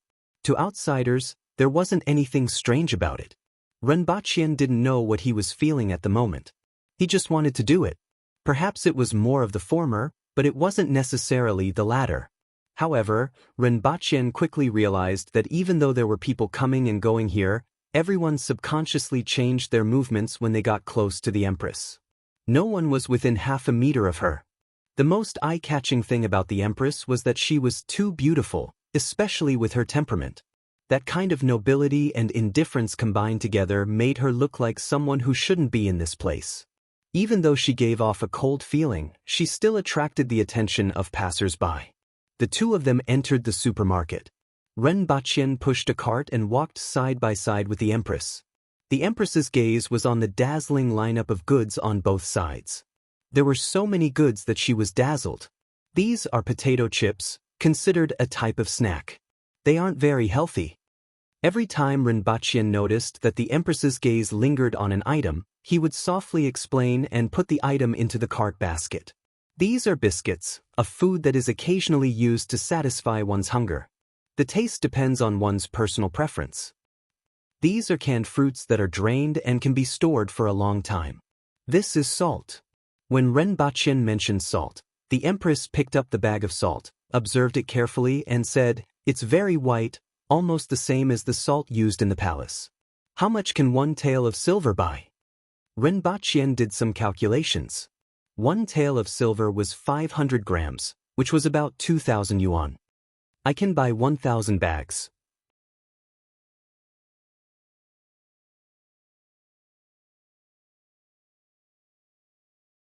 At the same time, she also observed the appearance of the ordinary people in the supermarket.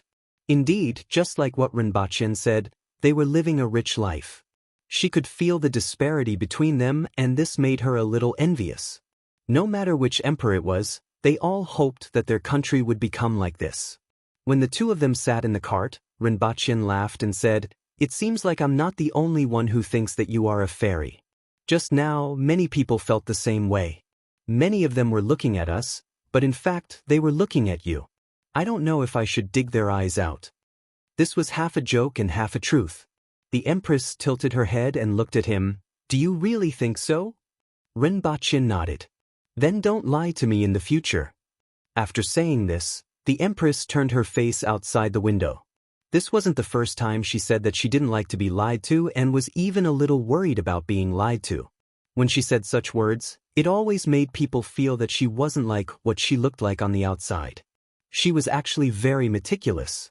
Even though she gave people the impression that she was overbearing, tyrannical, dignified, and cold. Rinpoche felt that there was a hidden meaning in her words this time around. He was silent for a while and didn't know if it was his misconception. He couldn't help but think of the monk's words, "A sharp tongue is just a small trick. Only sincerity can be exchanged for sincerity." His heart trembled slightly, but he said, "Your Majesty, there's a type of bird in this world that never lands on the ground from birth.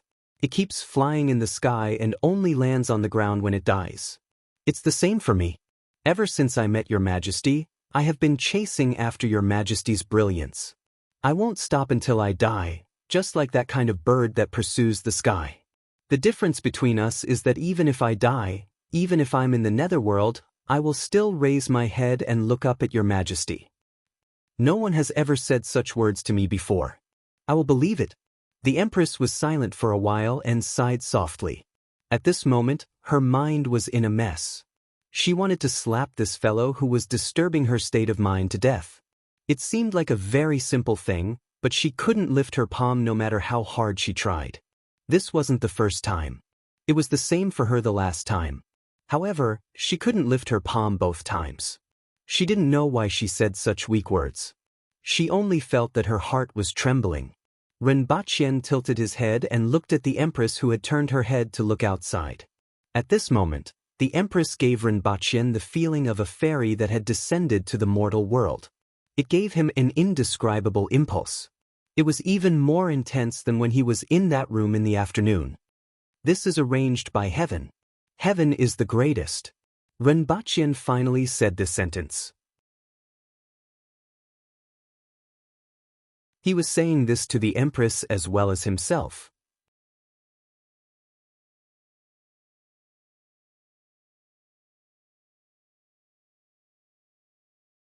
Chapter 148. His Majesty hasn't been found yet.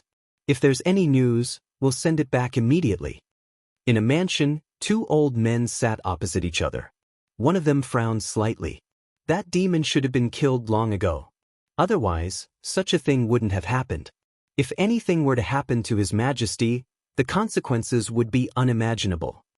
The one who spoke was Junior Elder Zhikohai. Opposite him was the Great Elder, Shiqing. His eyes were shut and his face was filled with worry.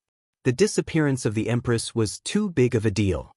Even though Exenja was suppressing it, as time passed, the others also felt that something was amiss. In the evening, these two big shots entered the palace together. Only then did they realize that Exenja actually dared to suppress such a huge matter. At this time, the monitoring division was conducting a massive search in the city. The left army had also been mobilized to search the vicinity of Lan City. Such a big move had already aroused many people's suspicions. This matter could at most be suppressed for another day. If Her Majesty could not be found by noon tomorrow, it would really be a mess. "I think we should inform the General-in-Chief who supports the nation about this," Zhikohai said after thinking for a long time. "There's no need for that now. If we can't find His Majesty by noon tomorrow, we'll have to inform the General-in-Chief who supports the nation to make preparations," Shiqing sighed. "Exenja also deserves to die. She was protecting Her Majesty, but Her Majesty went missing in the palace. Yet she still tried in vain to suppress the matter and hide it. Damn it. If it wasn't for the fact that she still had to lead the palace guards in the search, she would have been thrown into prison first. It was His Majesty who insisted on beheading her in public, Zhikohai continued. Shi Qing continued to close his eyes in silence. Now, his eyebrows were almost twisted into a fried dough twist, and his already wrinkled face looked even older. The two of them sat facing each other from late at night until dawn. Zhikohai stood up and said, "An entire night has passed, and there's still no news. It's best to prepare early." Shi Qing, who had been sitting there all this while, suddenly opened his eyes. His eyes shone brightly as he asked, "What are you doing?" Zhikohai lowered his head to look at Shi Qing and said, "If His Majesty is not found by today, then someone will definitely find out and there will be chaos. We should prepare for this matter as soon as possible." Shi Qing stared at him for a long time before closing his eyes again. Zhikohai left the house and snorted coldly after getting into the car. His Majesty had been missing for a day and a night in the palace. It was possible that he would never return.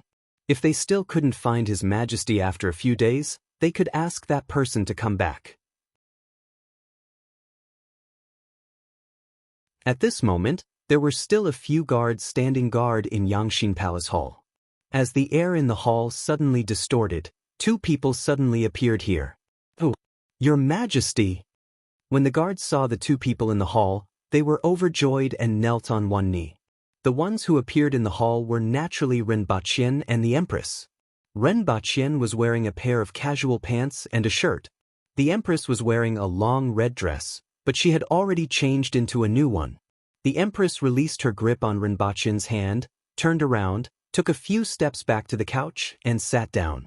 She then asked coldly, "How long have I been gone?" "Your Majesty, it has already been 20 hours. What happened? Where are Qing Yuan and Hong Yuan?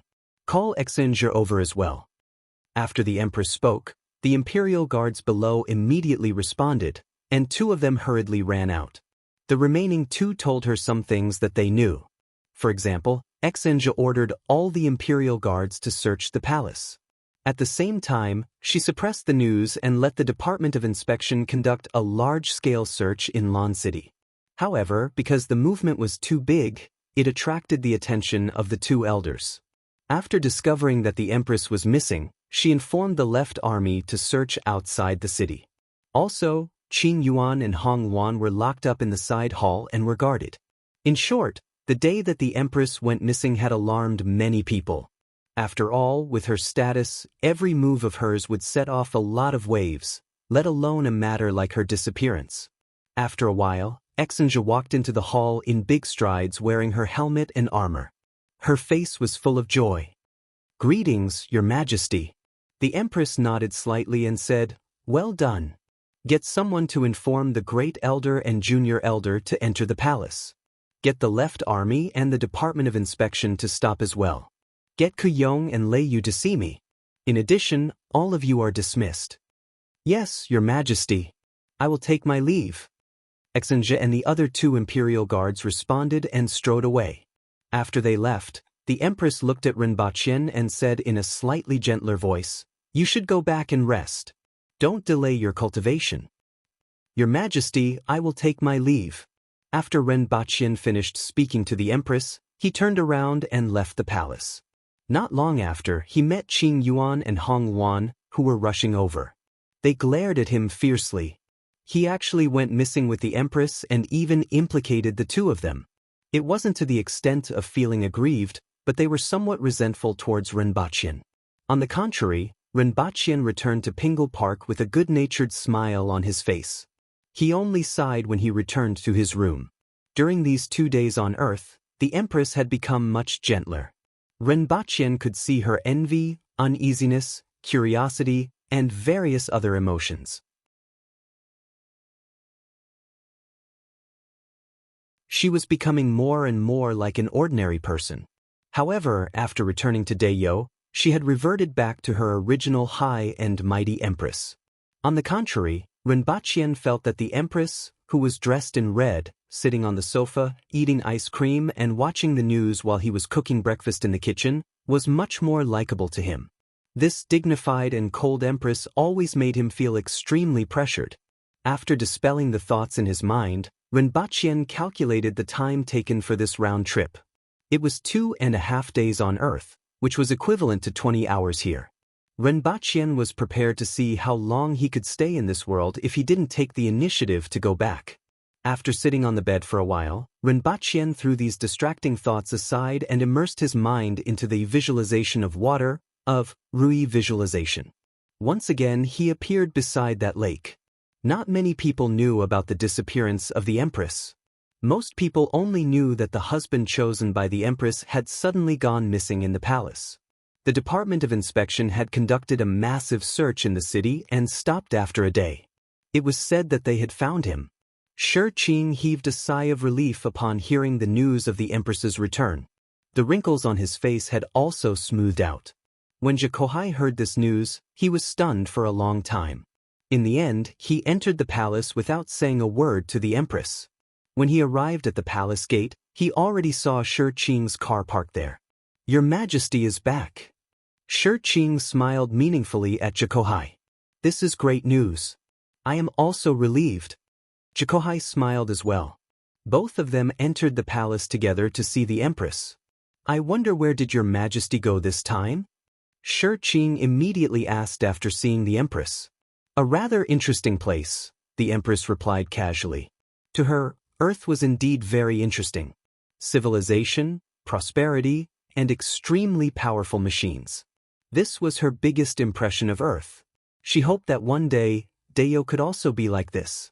"I shouldn't interfere with your Majesty's whereabouts. However, I feel that it's better to inform your Majesty first if you have any matters to attend to next time. Furthermore, you shouldn't travel alone," Shi Qing continued. "I understand. You don't have to think too much about this matter." The Empress waved her hand. "I called both of you here to inform you that I'm fine.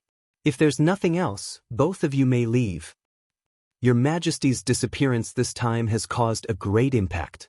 Everyone in the palace is in a state of panic. Before this, your Majesty has never been in such a state. Furthermore, it's not possible for someone to suddenly disappear from the palace. I believe that Renbachian used demonic magic to bewitch your Majesty. Your Majesty, please kill this person and choose another husband," Zhikohai suddenly said.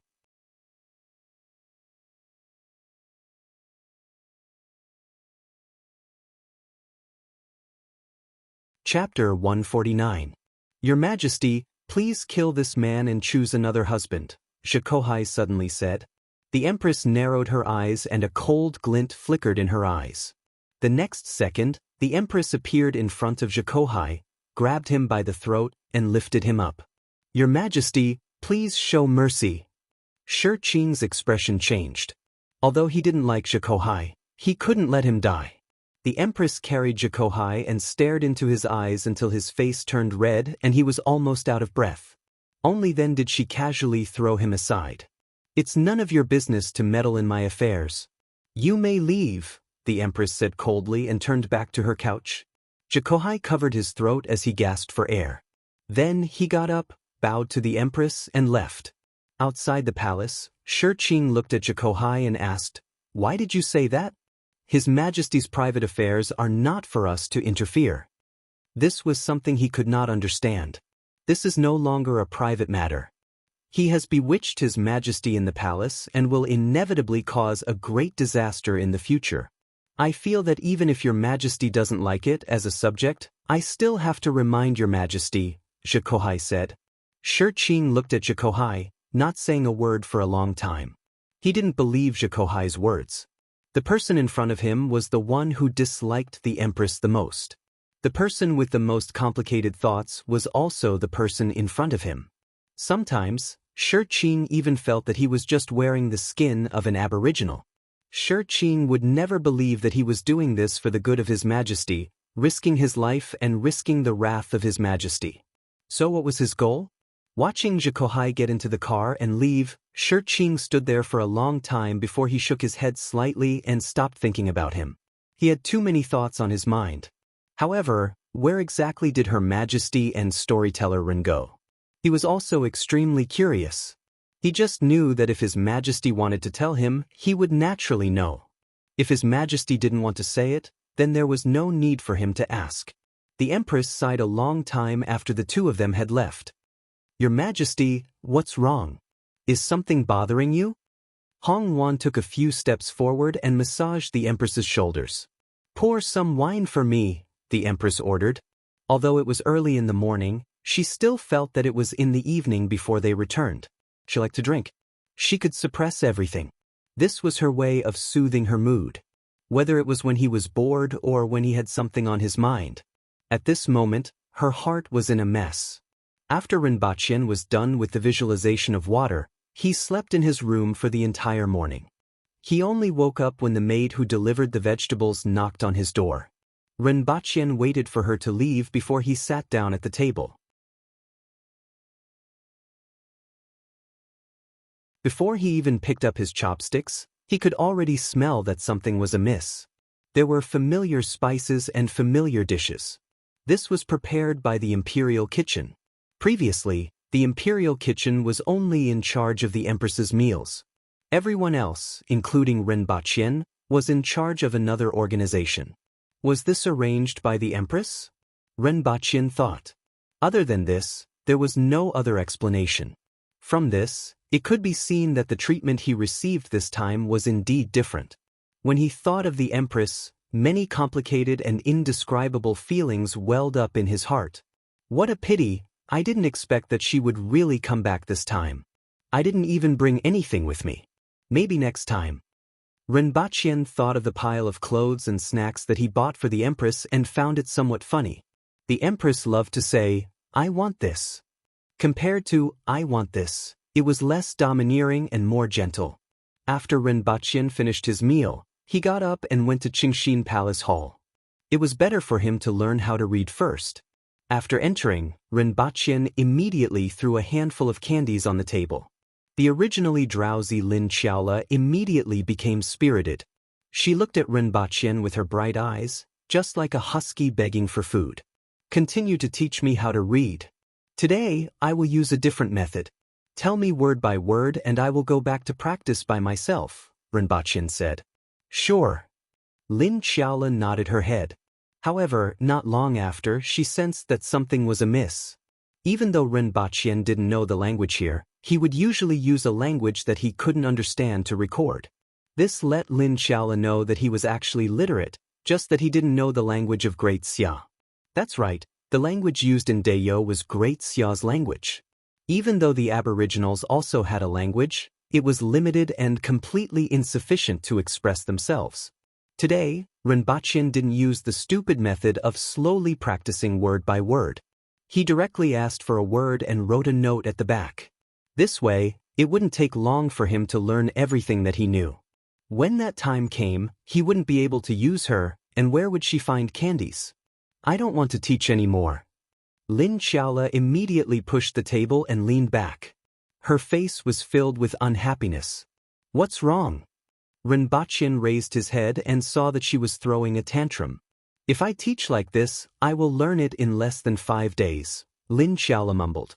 Rinpochen was amused to see her like this. He didn't even need to think to know what she was thinking. "I will bring you more next time. In the future, I will open a shop that specializes in selling candies. Your salary will definitely be enough, right?" After hearing what he said, Lin Xiaola's worries turned into joy. "You are right, I want 10 times more candies tomorrow." "Sure." Rinpochen felt that this little girl was too easy to fool. In any case, he only had a few more days to learn. Furthermore, his current status was different, and he didn't need to be as careful as before. As such, he didn't really care about these things. Previously, he brought some candies with him and gave them to the Empress. There were still some left. In one afternoon, Rinpochen memorized more than 300 characters. He had also learned quite a lot previously. In another 5 to 6 days, he would be able to memorize all of them. At the same time, he had an idea. When he returned to Yangshin Palace Hall, he would create a comparison table between this character and Chinese characters. At that time, he would hire a few programmers to create a comparison software that could directly translate the Chinese characters from the book. This would save him a lot of trouble. After leaving Qingshin Palace Hall, Just as he reached the entrance of Pingle Park, the imperial bodyguard called out to him, "Storyteller Ren, Her Majesty summons you to Yangshin Palace Hall to accompany her for a meal." Rinpoche nodded his head. He placed the notebook that was filled with annotations back in his room before heading to Yangshin Palace Hall to meet Her Majesty. As always, it was cold and empty. The Empress had changed back to her usual red muslin dress and a white undergarment. She sat alone on the couch with a table in front of her. There were 4 dishes and a soup on it. There was also a chair in front of the table. "Your Majesty!" Rinpoche greeted her. He looked around and didn't see Qing Yuan or Hong Luan. The Empress was the only one in the empty palace hall. "Have a seat." When the Empress saw Rinpoche's arrival, she felt a little happy. Her heart was moved a few times, but she eventually said, "Have a seat." Indeed, this was the Empress. Rinpoche thought as he sat down. During the meal, the two of them didn't speak anymore. Rinpoche always moved the dishes that the Empress wanted to eat in front of her. This made her feel warmth flowing in her heart. The same thing, done by different people, gave her different feelings. After dinner, the Empress asked, "When are you preparing to set off?" Rinpoche understood that she was talking about the iron or mine. This matter had always been the top priority in her heart.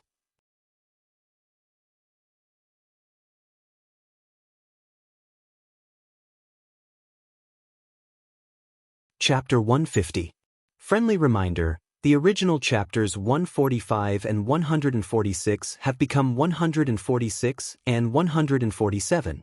The contents of the original chapter 145 have been changed. One more chapter has been added.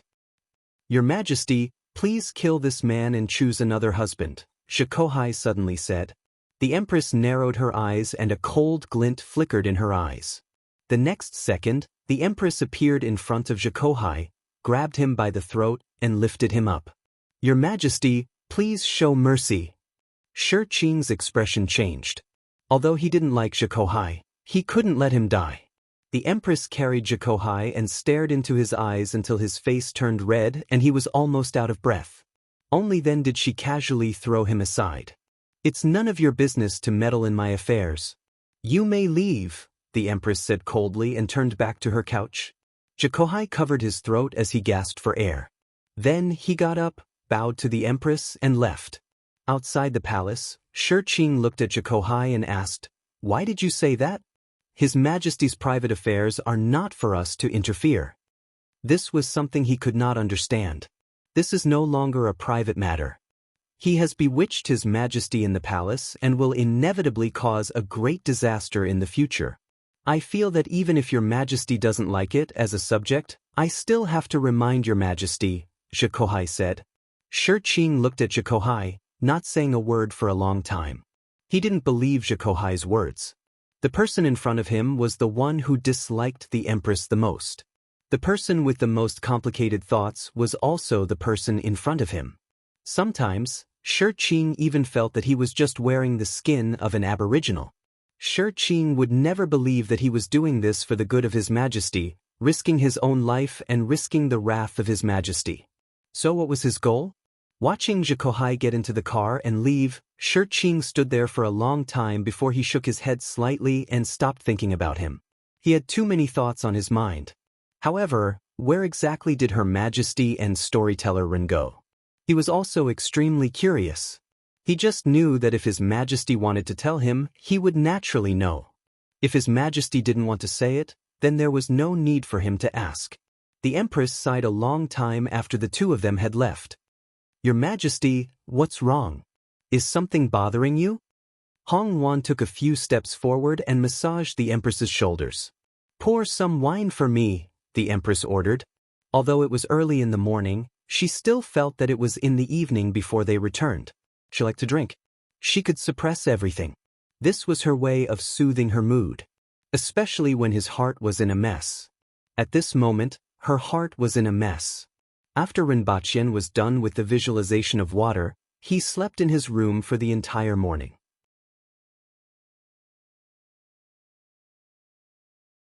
He only woke up when the maid who delivered the vegetables knocked on his door.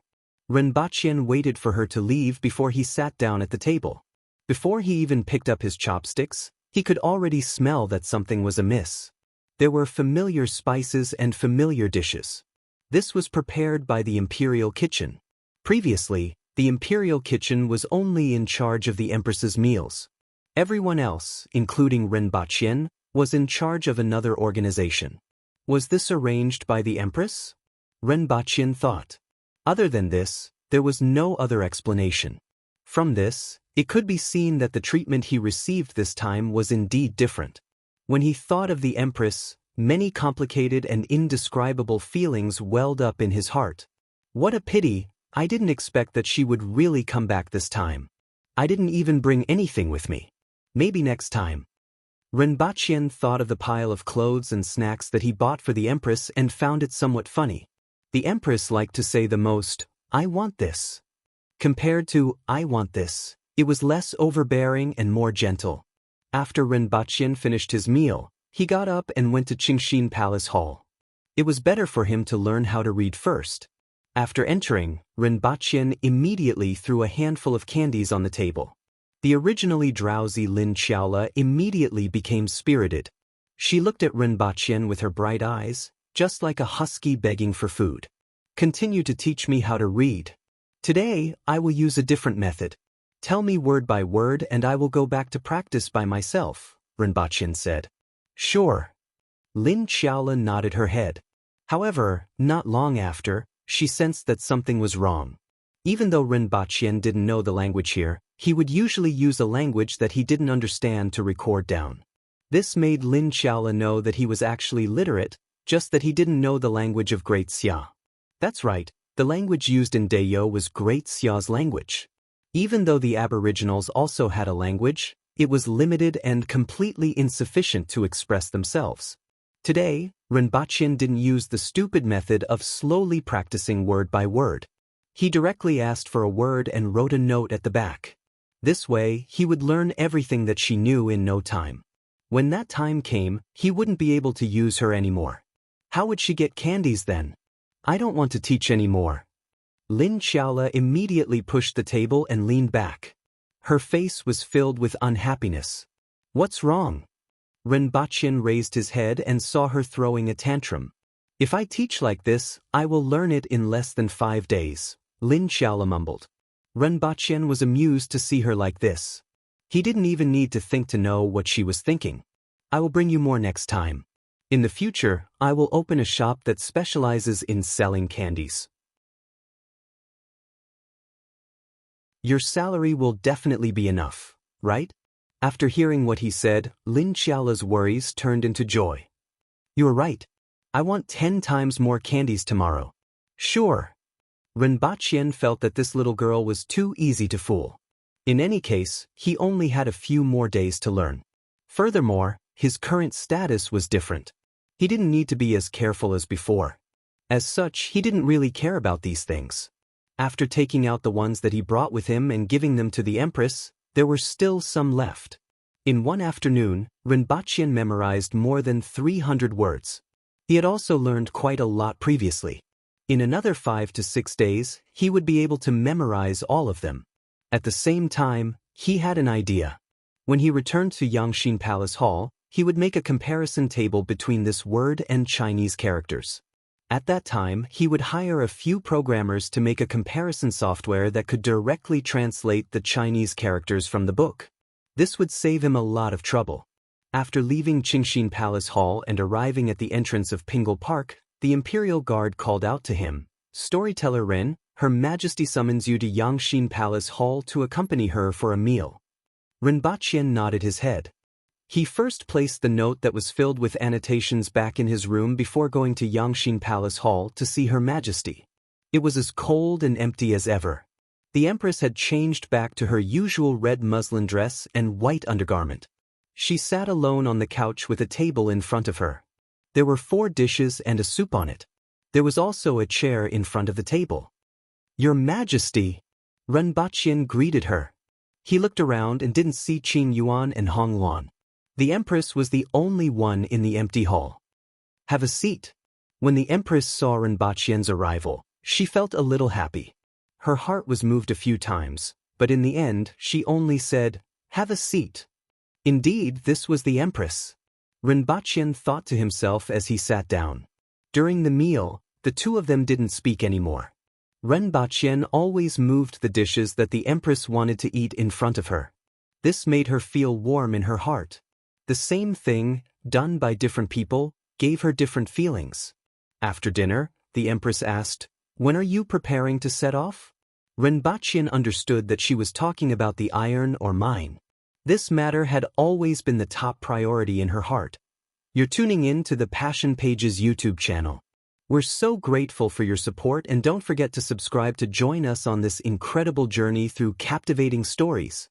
Your generosity through donations truly makes a world of difference, as it's the primary source of revenue that allows me to expand and enhance this channel for you. Thank you from the bottom of my heart for being a part of this adventure.